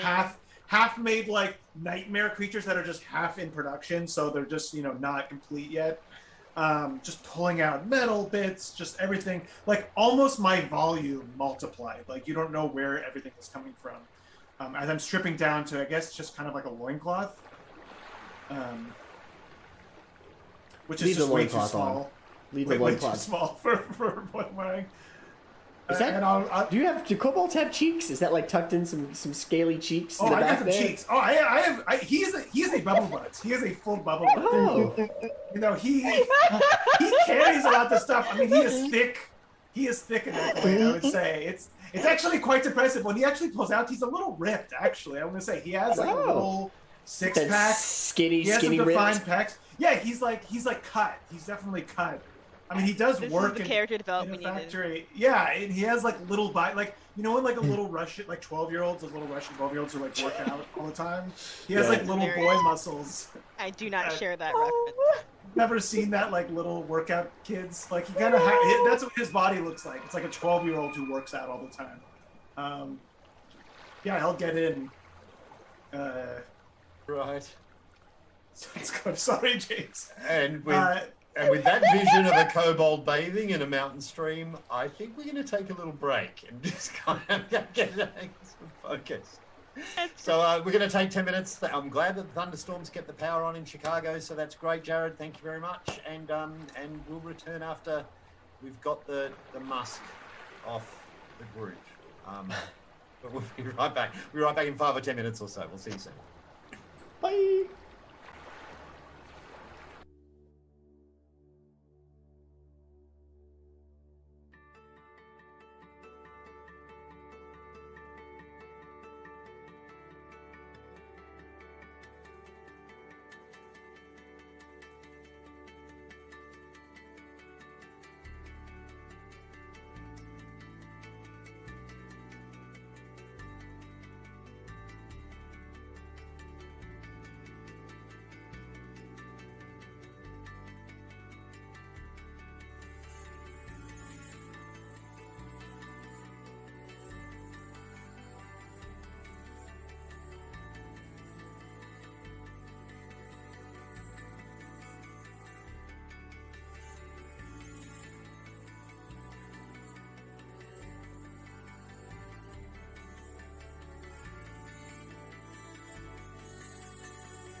And we're live. And we're back. Hello, everyone, and welcome back to Feytouched. We'll get straight back into it. As our party, having been attacked and ambushed by some large dino tiger-like creatures, pouncing within the underbrush and being horrendously marked and sprayed by by a mix of urine and musk, our group fled to a nearby river to wash and clean, giving Bizbo, our kobold artificer, his first taste at a wash ever. And so when we rejoin our adventurers after an hour of trying to rest as best you can deep within this mountain deep within this forest river, you guys find yourself clean once more, scrubbing the stench off the three of you that have been sprayed and affected. But as Bizbo and Esmerelda watch on, you find yourself increasingly concerned. Tismei and Quinn seem confused. They seem dazed. They, forgetting where they put things, they slur their words. It's as though they've kind of almost been hit by some kind of mild stroke, really, where they just don't seem to be as mentally competent as what you're used to. And of course, you haven't known them for very long, but they're seemingly quite affected by this mind rot. Having dried off and reclothed and grabbing your equipment, you realise you are a few hours away from this inn, supposedly kind of a shack-like refuge where loggers, trappers, hunters would use as a way to rest overnight and possibly drink some shine and kind of, while away the hours deep within the forest area. So it's Bizbo and Esmerelda that I guess are most kind of lucid as the four of you dry off and gather your belongings ready for the walk once more.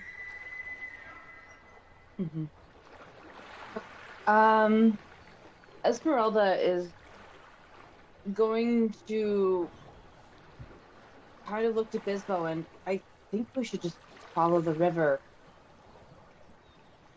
That might be the best way to get there. I have no idea. I'm totally out of my element here. Is that what he said, James? That it was like down the river? Upstream, yeah. Upstream. Okay. Upstream.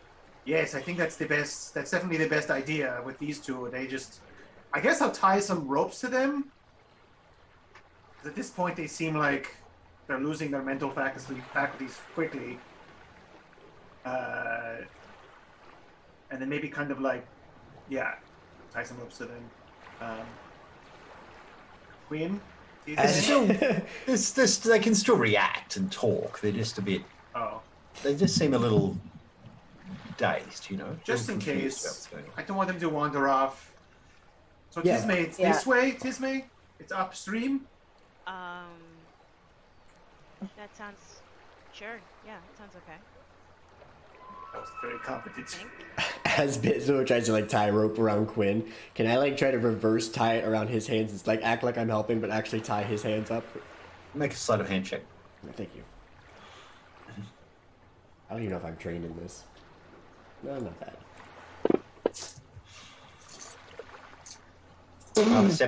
Perception check for Bizbo. Seems you.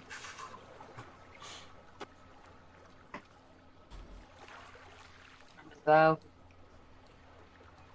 Sure enough, as you do your best to tie your hand the wrists of Quinn, and then as you step back to admire your handiwork, you realise that he's done the same to you. You kind of got rope around both wrists, Bizbo. You step back.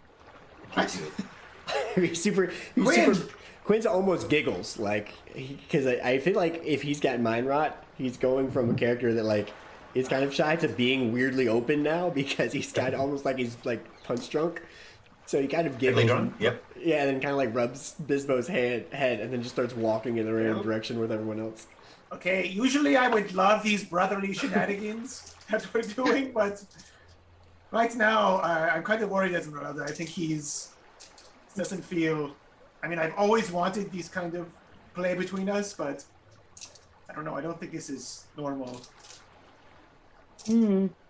You untie Esmeralda will untie the knot and then kind of take point as she's going to be like, all right, follow me this way. I'm not hard to miss. And as she's walking, since part of the thing was that slumbers um, tend to stay there as well, she's gonna be looking for a sign of that activity. Also, as she's walking, looking for signs that show that nature has been kind of beaten back by a development of civilization, even if it's a little bit small. Yep, sure. Just to kind of, as she's walking. Yep. Let's make that perception check as you move along.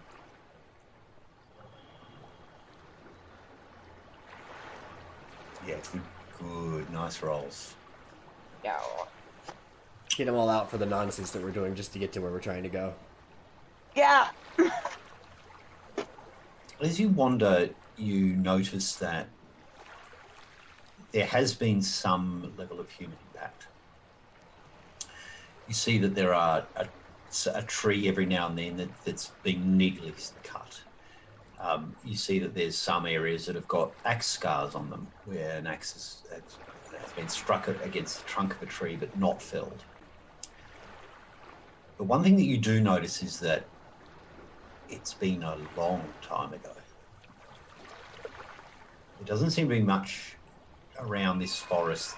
It doesn't look like there's been recent logging by any means. And I'm talking 4 or 5 years as opposed to a few weeks. You see that where the stumps have been cut, mushrooms have grown on top of them. You see that there is extra tree growth that has occurred that, in your estimation, it's been a while since anything major has happened. You also notice as you walk along this trail that the leaf litter is very thick. Again, it doesn't look as though people have been this way for a while, for some time.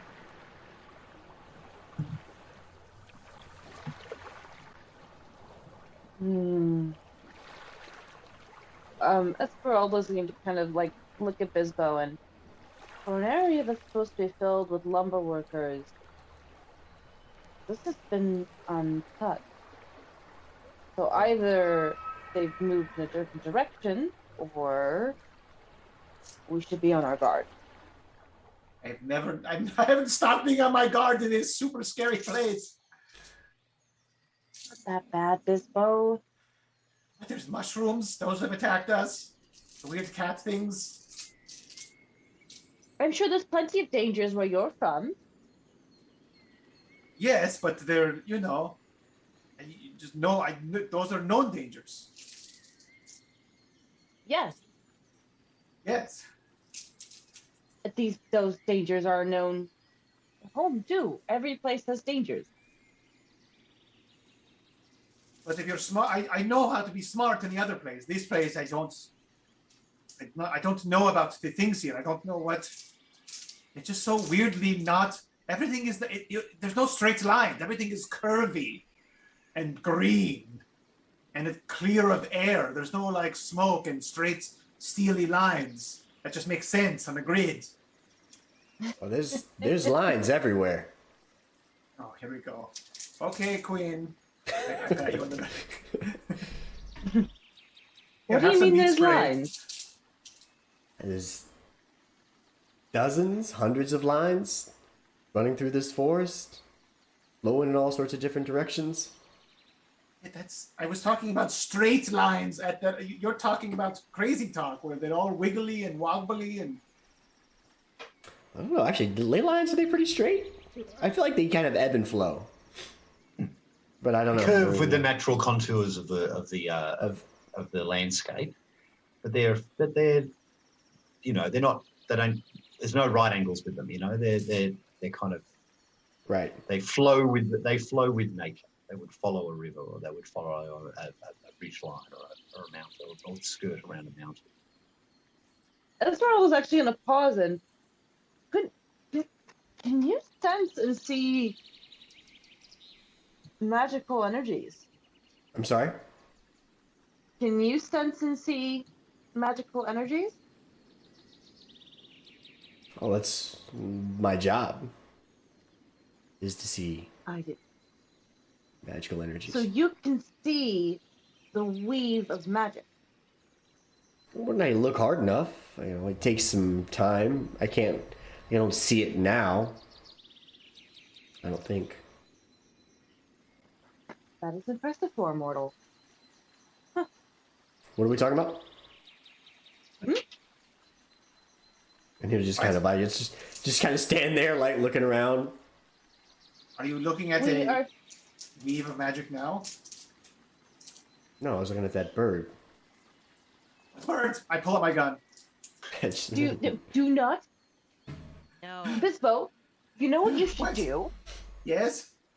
Nature has its own forms of patterns. It may not be gridded like where you're from, but there's still patterns.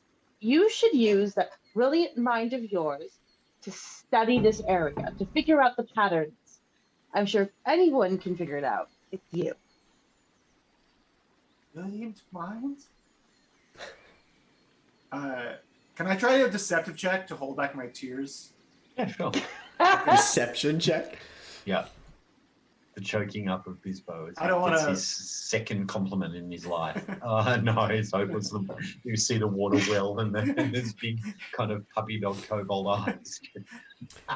Now, there's a major river called the Arbon Flow, right? Like that's a massive river that runs from the kingdom to the Arbonese Forest. Yep, that's And correct. this is like a stream of that river. Correct. Okay. I've been doing my research on the kingdom. You certainly have. Yeah. You're right, Esmerelda. I should be taking more. I've been taking notes of all of you and in town, but it's kind of like I put my fedora on. It's kind of like this is its own dark city, full of secrets and intrigue and broads.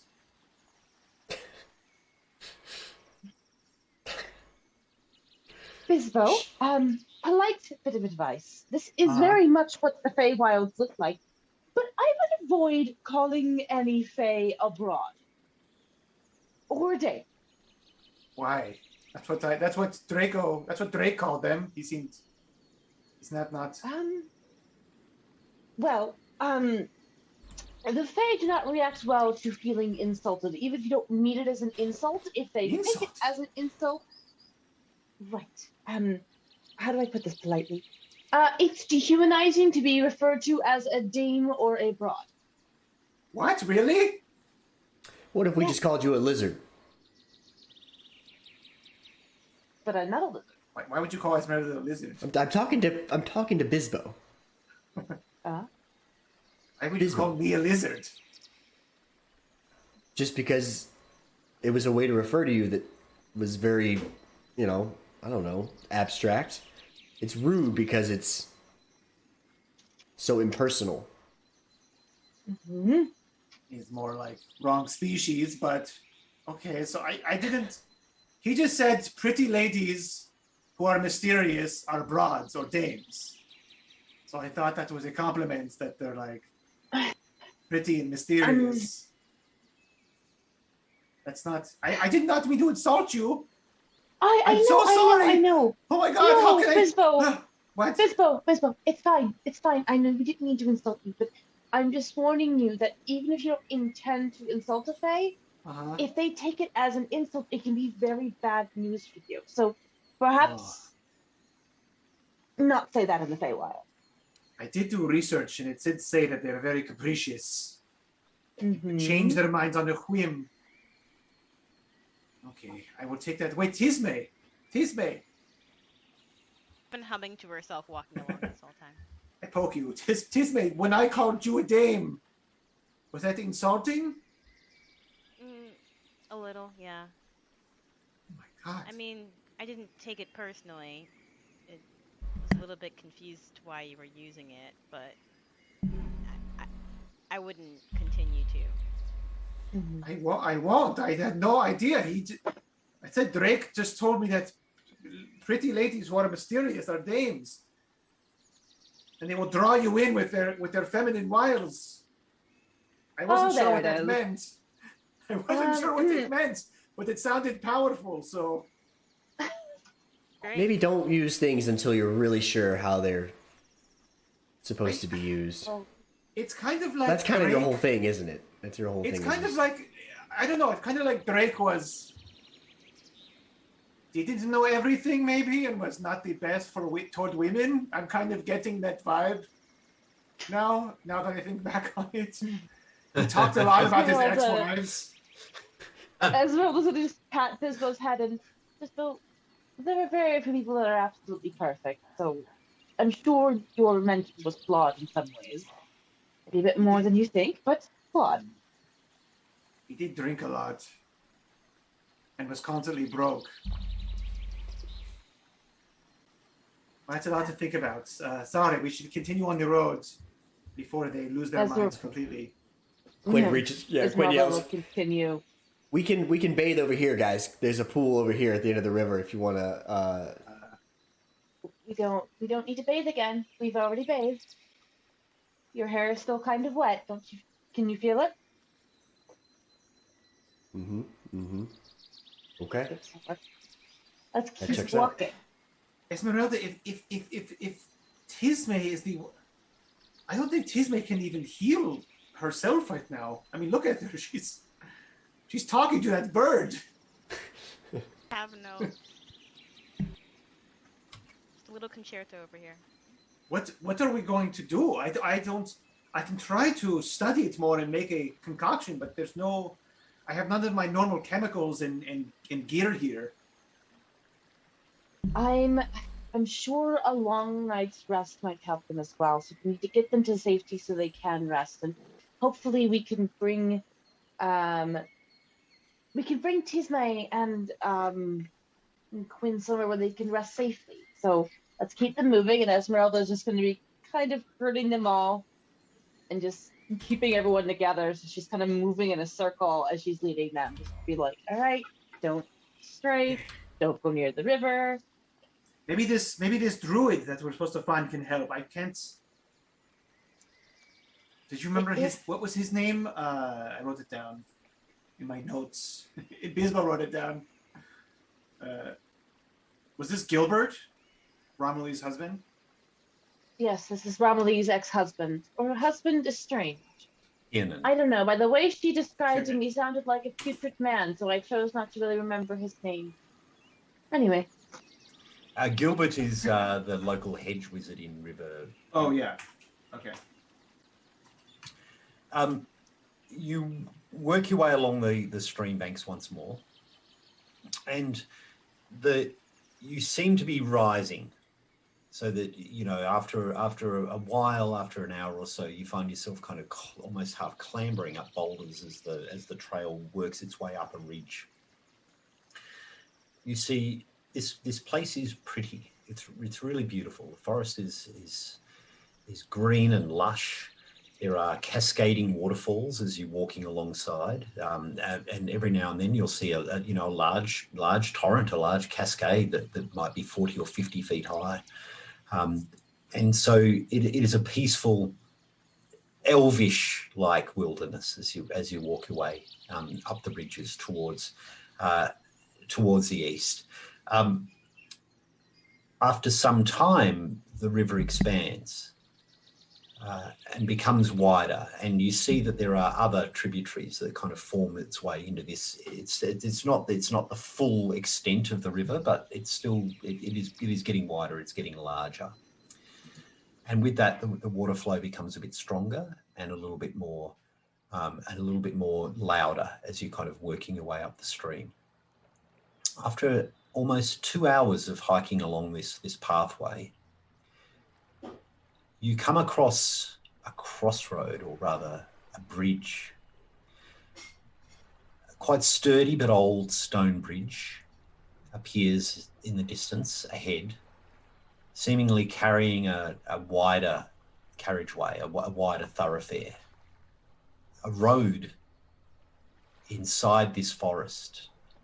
Tismei, this is unusual. You're not aware of a large thoroughfare coming through this space. And as you look at the stone bridge ahead, it's probably a triple spanned bridge, so three kind of curved areas. You see that on either end there are large, almost obelisk-like stone pillars, some of which are crumbled into disrepair. You see that there is stone that's been kind of tumbled from this section. But beneath the bridge, the river again cascades and little rapids are formed coming down. But it's like you're approaching the bridge that will be going across perpendicular to you guys as you approach from the trail alongside the river bend. Are the towers white? Grey granite, made of the same stone as the bridge itself. They're not overly tall, maybe 10 feet tall. They're not like the iconic Reywald white towers that are used to. I told you, dude. I said, listen, trying to figure it out. So they're nothing like what I've seen from my homeworld that are like their markings that were used to like basically plot like their path and guard the river. Okay. No. Okay. How old? They look almost ornamental in structure rather than being the waypoint finding that the kingdom might use. And what kind of condition are these in, or how old are they? They look old. History roll will give you a better understanding of its time. Oh, can I use my thing? Are you unveiling the contraption and whirring it out and? Yeah, I give myself a buzz as the Tesla coil on my head start supercharging my. You did roll a 21. Are you sure you want to push that? Yeah. I mean, adding an extra D4. Yeah, why not? Sure. I think it's a D6, but whatever. 23, I think, is good enough. Yeah, that's pretty good. Old. 300 to 400 years old. The structure seems human built rather than elvish, which are the most ancient, from what you've heard, the most ancient cultures in this area are elvish, but this looks human built. And what's the condition? Stable in terms of the bridge itself would be structurally stable. It's not like it's going to fall down, but it's crumbling. It's been well built. It's been sturdily built by men.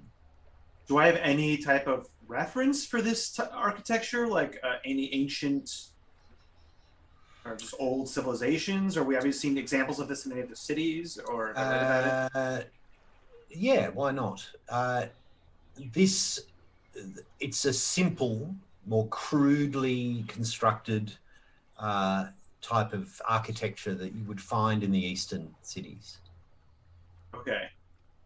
So not the beautiful slim lines of the Elvish or the Reywald, but more of the sturdy constructed Salzbeck architecture, but crude, older. So less ornate, less robust, but still sturdy. It's still holding up even after this time. And were there any the eastern cities? These are human cities primarily. Human, dwarf, yep. Okay. Yep. And was there people living in this region that we are before, like what a bigger civilization, or besides the town here? Was there any? Not that you're aware of. Okay. This is very strange, Queen. It's actually very reminiscent of the eastern cities, but much cruder and much older. I don't remember any. Esmerelda and Tismei. Esmerelda. So this looks like the eastern cities that we have, but very old. So it's very curious why it would be here. Not aware they came this far west. Not that I know of at all, and I'm the smartest kobold in all of the cities. So that's true. This is weird. Esmeralda is actually going to take a look around it and try to see if there's any sort of indication that there might have been any sort of Fey direction into how to build this, or Fey influence. Yeah, make an Arcana check for me.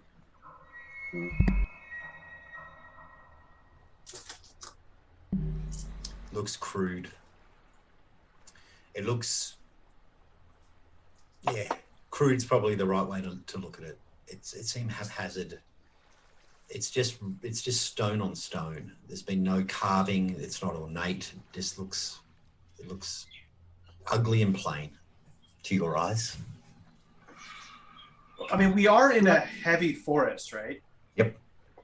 Are these stones even around? Have I seen these stones as we've been traveling? Like, where do they? Like, these are big stones. No, they look similar to the boulders that you've been climbing on. It doesn't look like it's been placed on top of it. It does look like the stone has been quarried from the same rock. It's not like a carved Stonehenge out of the rock situation. Okay. Yeah, sure. Yep. I mean, if I was a nature-loving alcoholic, I'd probably be sleeping over here, so we should check this out, right? I don't think there's anybody... We have nowhere else to sleep at night. I can't make a shelter. I mean, I guess I could. I've read about it, but... Let's cross the bridge and see. Maybe this is what they use to get by. I don't know. I don't know my way around your mortal realms. Yeah, let's go check it out. Godwin, get up in that. Go check it out from the sky. Esmerelda, hold on to me. I turn my vision, my little rotating eyepieces to my display one. As I'm kind of looking through, getting my drone's eye view of the building. Godwin takes to the sky, and it seems strange, seeing this kind of flying metallic helicopter drone kind of take off above the kobolds, stuttering and spluttering with exhaust fumes as it takes up above the tree line. No, Eric's shaking his head. No, there isn't sputtering. Random confetti comes out sometimes. Yeah. And the noise kind of does break the sounds a little bit. You see a kind of a sparrow erupt from the trees, kind of thing. And as you look through Godwin's senses, high above the river, breaking through the tree canopy, you see that maybe a quarter mile ahead, this road curves around, following the side of the river. And laid out in front of you, ahead, quarter mile in distance, is a building, an ornate, well-appointed, luxurious almost like a forest lodge, somewhere that you would holiday. You see that there's a broad, expansive balcony that overlooks the fast-flowing river. There are two chimneys, of which bright smoke comes out, but this is not the shack you were looking for. This is a well-proportioned, well-constructed wooden chalet in the forest. I disconnect. Esmeralda, we found it. It's up ahead. It's a sweet pad. Oh my God, it's so great. I can't wait. I haven't stayed in luxury. I mean, I've never stayed in luxury, but I've seen it before. Come on, guys. I grab your hand. Now, hearing Bizbo say it's luxurious, Esmeralda will assume they found the shack, because what he knows as normal is not normal. That's right. She's going to assume that's the shack. It's not a bucket of shit. It must be. I said I've never lived in luxury, but I've seen it. Okay, there's some rich pads in the cities. I grab Tismei and Quinn. I think we're supposed to go that way. Esmeralda will follow, and just be keeping an eye out, because that,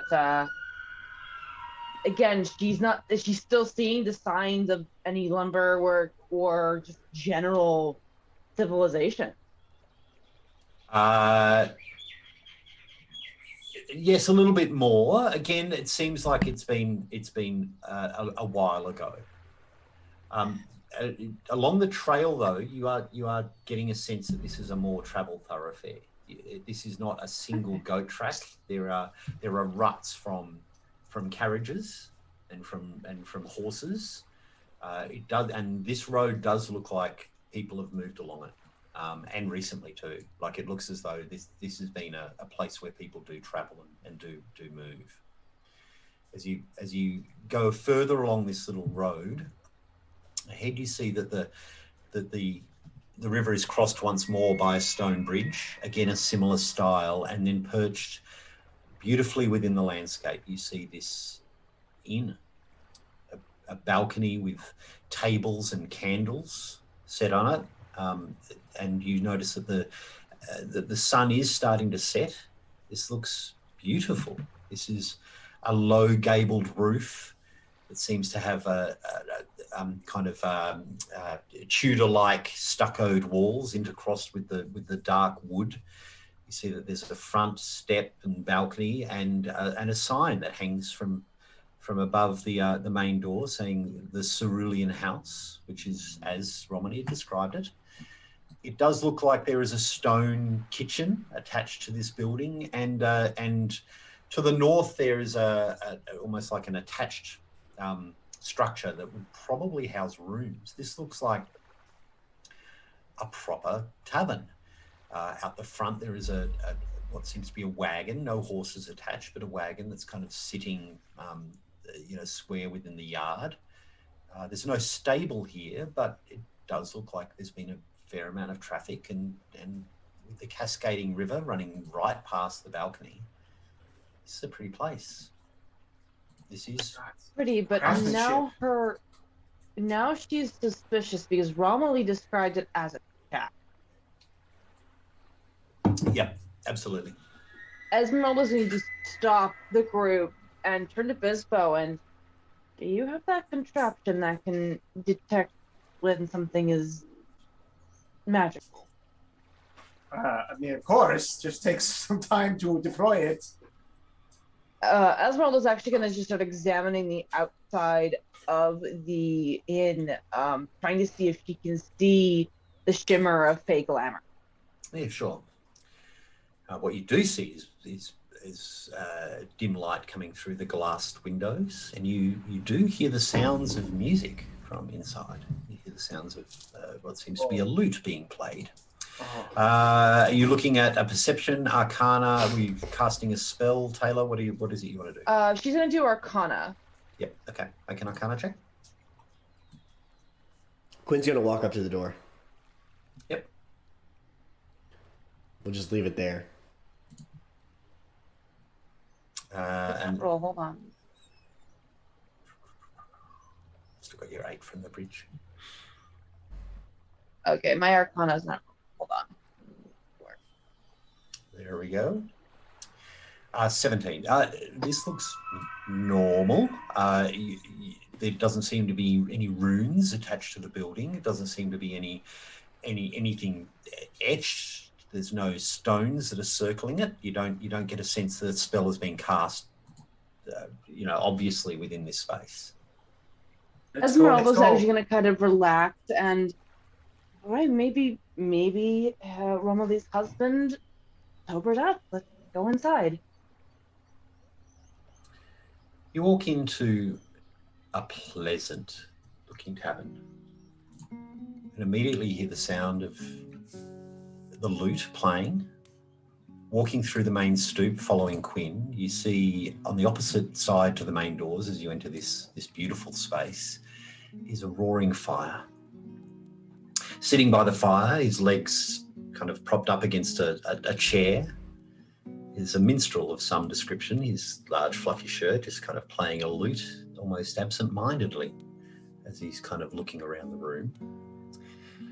Walking in, you see that there's a large, well-appointed bar on the right-hand side where a half-orc is rinsing glasses. And near him, slumped up against the wall, half passed out, you see some kind of slovenly drunk that's just kind of snoring and snoozing, still holding with one hand on a flagon of something, slumped down but still maintaining a firm grip. As you enter, you see that there's a good half dozen tables here, but only a smattering of patrons, maybe 2 or 3, 4 people kind of walking around. They look rural in the sense of, they're not fancy, well-dressed kind of merchants, and they don't seem to be nobility, but they're certainly not the rough ready trappers and furriers and loggers that you are expecting as you walk in. And you notice that sitting next to one of these groups is seemingly some kind of serving girl. She's a short gnome that looks up as you see, and kind of with a broad beaming smile says, welcome. It's a lovely afternoon. Come on in. We're Grab a looking seat. for Romilly. No, Oh. not Romilly. I'm sorry? We're not looking for Romilly. We're looking for Romilly's husband. Hello, fellow lady. Is that okay? Hello, fellow person. We don't have to be so formal here. Hello. Hello. We are looking for Romilly's alcoholic, naturey ex-husband. Well, please, have a Kieran. seat. Okay. It's a lovely afternoon. I mean, I'm It's not that nice. Dinky Tinkerfoot. Please. Dinky. Welcome to the Beautiful Cerulean name. House. I'm sorry, we're not so blue as we used to be, but what can we get you? You look like you're wet. Have you been swimming? No. No. We've come a long way, and we had to step into the stream to refresh ourselves during our journey. It would do no good Sounds to delightful show on up to a such a- fine establishment. On such a lovely afternoon. Right. Yes, it's a lovely afternoon. We were looking for Bizbo, what was the name again? Kieran.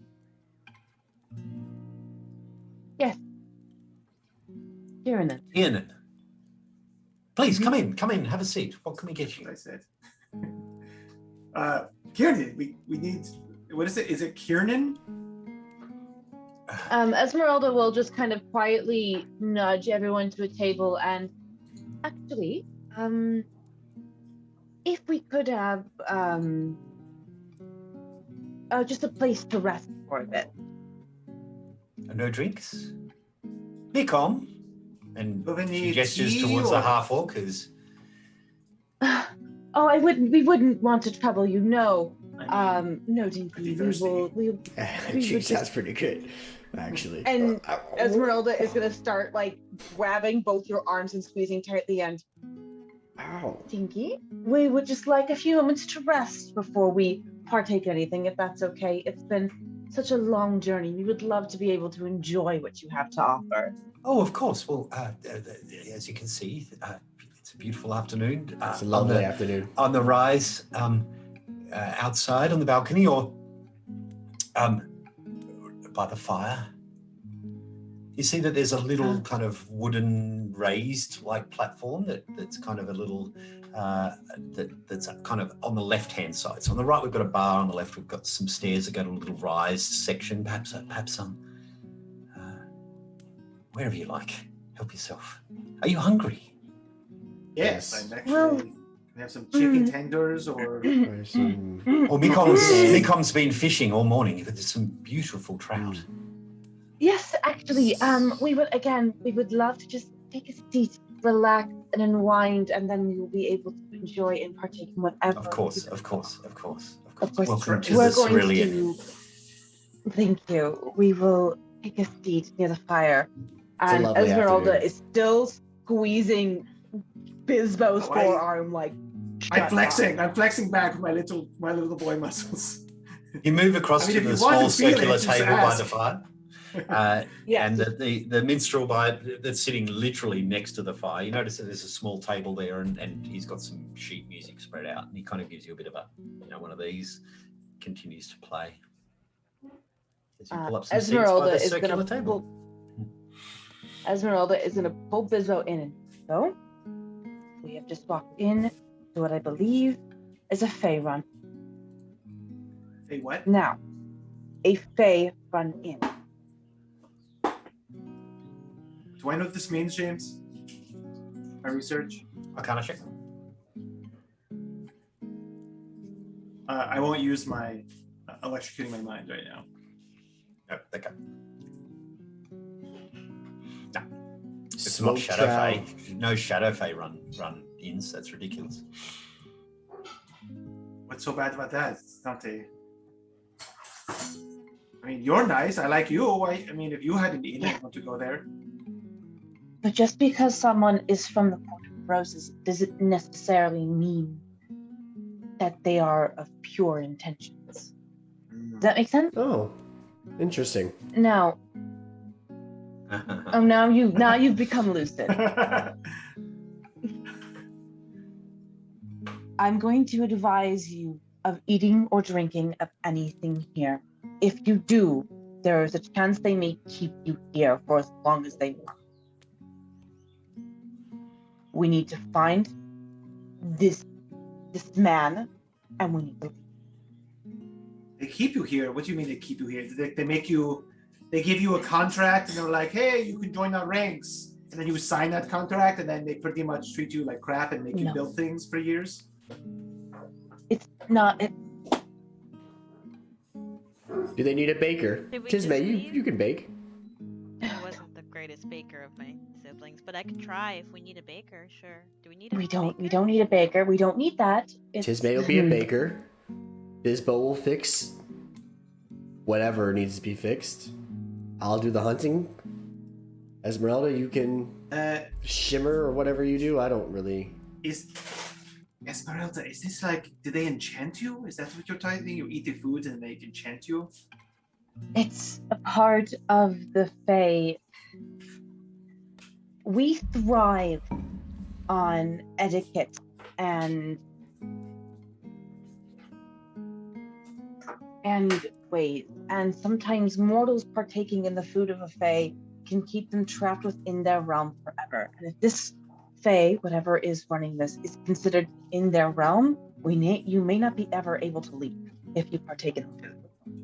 Now, it seems like a mystery. Now, those mushroom creatures that we fought, they made Tismei and Quinn dumb, which seems like dumb people are much easier to eat of the food and drink of the water here.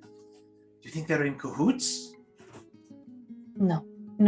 I think we need to find Romilly's husband. And I think we should give a gracious thank you to our hosts and continue on. Okay, well, how do we find them? Every time you ask them something, they just tell you how nice it is outside. And I mean, eventually these guys are going to eat or drink something. Look at them. Can you... I have rations within my bag. I'm going to leave it here. I'll spray some meat spray. Eat them. Do not spray the meat spray. That is rude. Don't be rude. Do we like it, Tismei? Do we like meat spray now that we're like just slowly James, becoming can I dumb? roll? Tismei was never. She didn't like it, but she wasn't. She wasn't against it. Hold on, James. Yeah, Can I actually think roll it's something weird to and it's see? kind of fun. You want to roll See for how meat spray?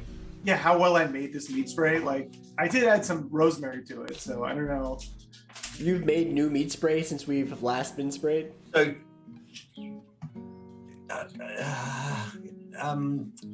Is this bad? Is the meat spray bad, or is it just like a new experience for people? That's what I want to know. Like, did I actually make bad meat spray? Definitely. Am I just too far? Ahead of my time? let's make it straight Arcana check. That's fine, because this is effectively you're proficient in alchemy, so it's it's meat spray. So let's see if it's tasty. Okay. Yeah. Nope. It's a lot of weird meats. Yeah, and it's got a fatty residue, so when it hits your skin, it sticks. It's not like even the liquid's not nice. It cloys and touches your body. James, you need fat, otherwise you have protein starvation. So I made a complete meal in a spray. Did you put stink sack in this? No. What? Guess I have to Harold work is on the actually recipe. going to, after handing Bizbo her bag and telling him to give the others the rations and things that she has in there, she's going to find Dipsy again. Dinky. Dinky. Dinky's just been sitting on the stool of the bar, just waiting. You know, she's kind of just keeping an eye on you, waiting for you to finish the conversation, ready to serve, if you know what I mean. Like one of those great servants ready to pounce and react to the customer's eye. So as soon as you kind of look towards her, she's ready to bustle towards you. Esmeralda's going to raise a hand and please don't get up. I'll come to you. Oh, no. Welcome to the Cerulean Inn. I'm Dinky Tinkfoot. It's a lovely afternoon. It's a lovely afternoon. How can I help you? Esmeralda's going to lean over to Bizbo and whisper, "Wait, start up that invite." And then smile at Dipsy. And actually, I'm a little unfamiliar with the area. Would you be so kind as to just explain what's nearby that my friends and I might be able to enjoy tomorrow in the morning? Oh, you've never been here before? No. I should get your rooms prepared. You're staying? Yes, but I wouldn't want to work you so hard. You seem like such a dependable and wonderful employee. Please, sit and let's talk. You know, I love getting to meet new people, and, you know, you're such a lovely spirit and aura about you. I just want to talk to you a bit more. Oh, of course. Raywald's that way, and she points to kind of the east where the road was running. Mm-hmm. I've never been that way. Into the forest, I guess. She points across the bridge on the other side of the river. How long have you been working at the Cerulean Inn? I was born here. Oh, Forever. So do your parents run and own the inn?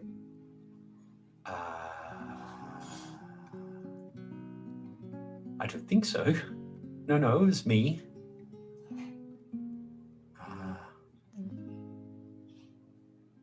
Make an insight check. Is there any trout out now while this is going on? As in, like fish swimming, or Oh, no, like prepared food. not that you can tell. There seems to be a kitchen on the other side of the bar. You can smell the smell of cooking food from within. James, while Esmeralda's having this conversation, can I start? I think Bizbo would start bringing out his I have to go see what I named it. His Magidar Detectron 5000, and start deploying that and investigating the building and everything. Okay, so start setting up your scientific apparatus in the middle of the middle of the tavern. Okay. 100%. Yeah. All right. Quinn will help. I'm sorry. What's that? Says the little gnome. Oh, that is that is something that helped It's a Romilly. me. That's a Romilly. Yes. And you're looking for its husband? Mm-hmm. No. It was named after a woman named Romilly, who is a great healer. I suffer from terrible headaches, and the invention that Bizbo is building up helps keep those headaches at bay. Perception check for me, please. I'm just handing parts to Tismei. Well, We actually may be slowing him down. 25. It may take 25 minutes. That for is you a to cast natural Detect 20. Magic. I am That is a born natural live. 20. Wow. But it's got so many pointy bits. Do you attach it to your head? How do you even? No. So what it does, and Bizbo's explained this to me, so I'll try to break it down. It uses the weave and the natural magic, and it into those points and knits a new sort of aura that relaxes and soothes everybody. Don't you feel it already? Starting to soothe you and make you feel at peace. That's such peace. I whisper to Yes, but Quinn, that's not how it works. it's such a lovely afternoon, though. I feel. Can I get you anything? Food, drink? I'll make your rooms shortly. You look weary. No, It's been. I'm more than fine, I promise. Just I have a few more questions if you don't mind before. Of course.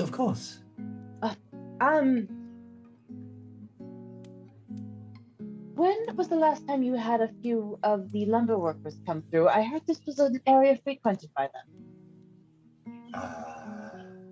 Well, this morning, a team came, had their breakfast, started to work in the forest, out towards the barrow. Oh. And between you and me, were any of them handsome?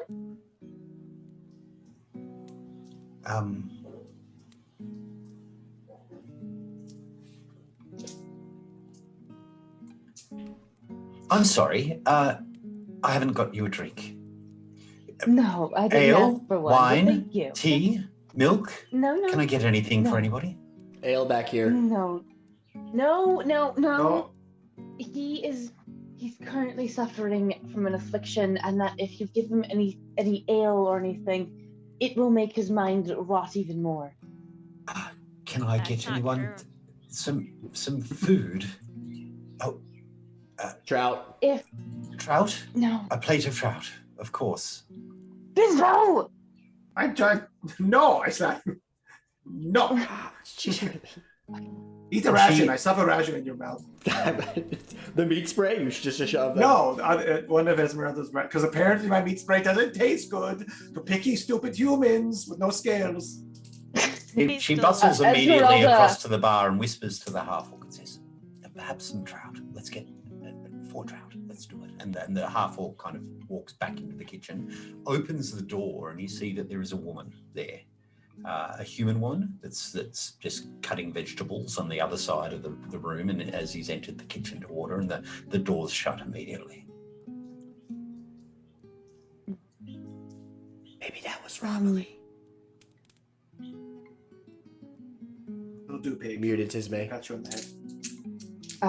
Esmeralda will just kind of give a smile to Dinky, and I will then go and collect my friends.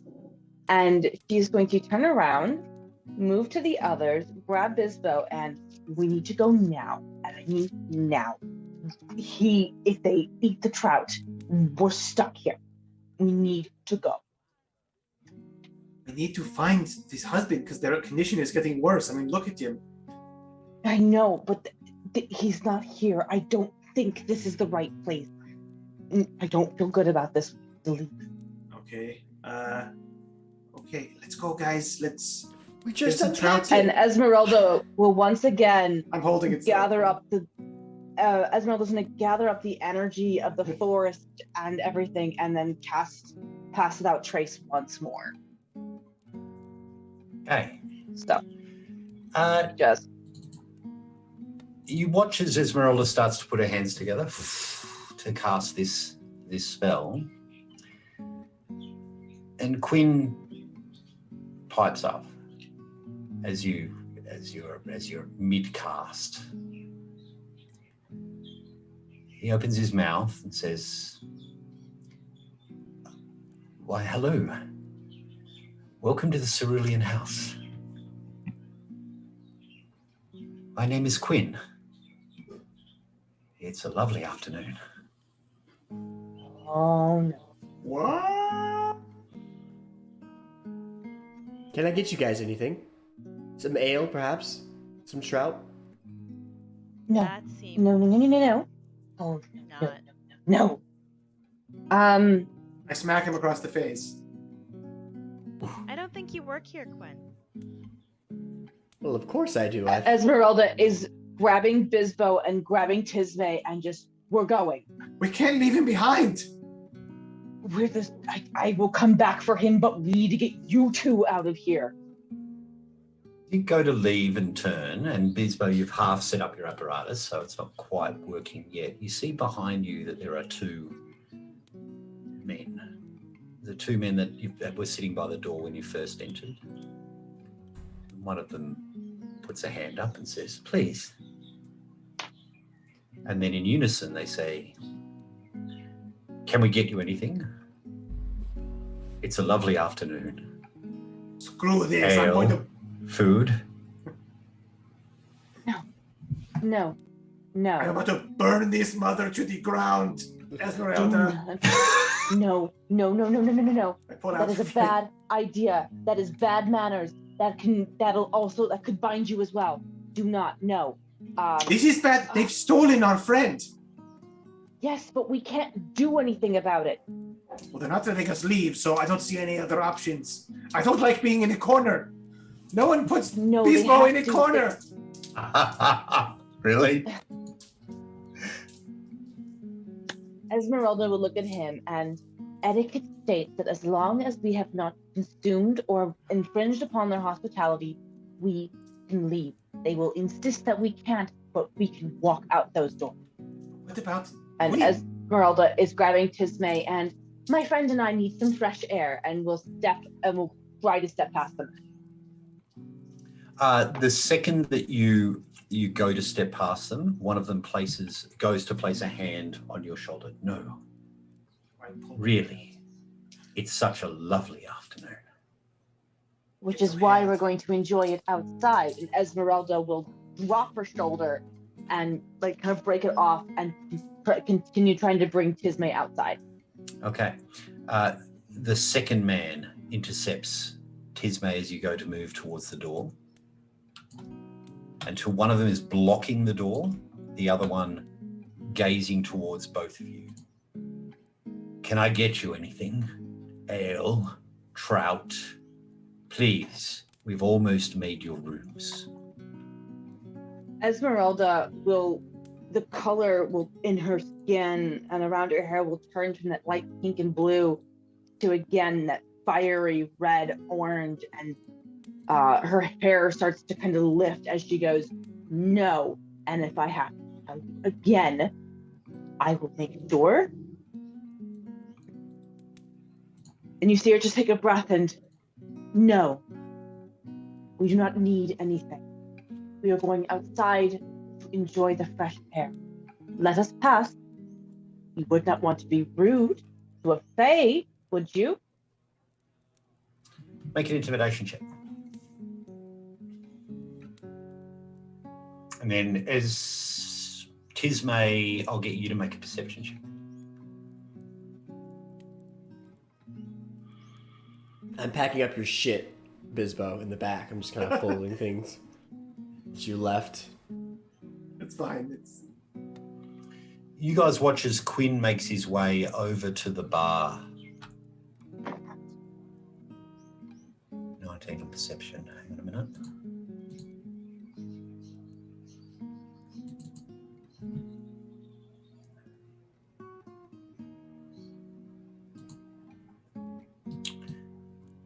And Dinky emerges and hands Quinn a tray with some drinks and a plate of trout. Delicious. And she nods and says, please, table 4. Esmeralda, the men move aside, both allowing you and Tismei to walk out.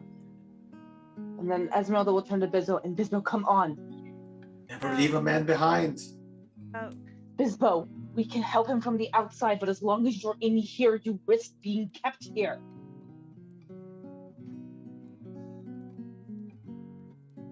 Fine, but they do not realize the hell I shall unleash upon the structure if they keep him.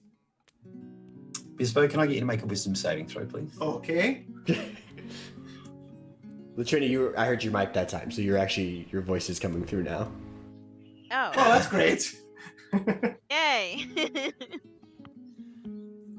Says you hear the sound of Bizbo saying, unleash the hell if, and then looks up towards you and says, oh, hello. Welcome to the Cerulean Inn. My name is Bizbo. It's a lovely afternoon. That's And weird. folks, that's where we're going to leave it for the week. Ooh. Welcome to the Fey Inn. Oh, I knew it the minute she started pushing drinks. I'm like, oh no. If anyone says it's a lovely afternoon, more than Oh, it's once bad. in a normal conversation, Yeah. it's like, That's right. If there's a nice inn in the middle of nowhere, you just know that it's right. yeah. It is the good bit of the Feywild. So thanks everyone for joining us. Thanks for playing, guys. That was great. Nothing like being sprayed with stink and then spending a session bathing in a river. And then knocking back my beautifully freshly caught trout with ale. I'd laid out the perfect afternoon for you, but well played, Taylor. Ooh. Too clever by half. Future stream people watching are going to be really excited to see us just replay in after in after in every session since we're just trapped. We'll just every session we'll just go through it like That's it. again. So it'll be fun. Day 38 in the end, serving trout to every Failing wisdom Yeah. saves, staying in here eating trout. I'm going to remodel it. I'm going to make a little automated drink, like a seat, like a RPGathome kind of deal. Sushi. How's the container. crowd And holding? sushi go round. Yeah, that's sushi train. That's hilarious. Sushi boat. Sushi Yeah. oh my god, it's awesome. Very, very cool. Well, we're going to close the stream now, but thanks for coming and thanks for watching today. And we'll see you all next week for the next episode of Feytouched. Thanks, everyone. See you soon. Bye. It's a lovely afternoon. It's a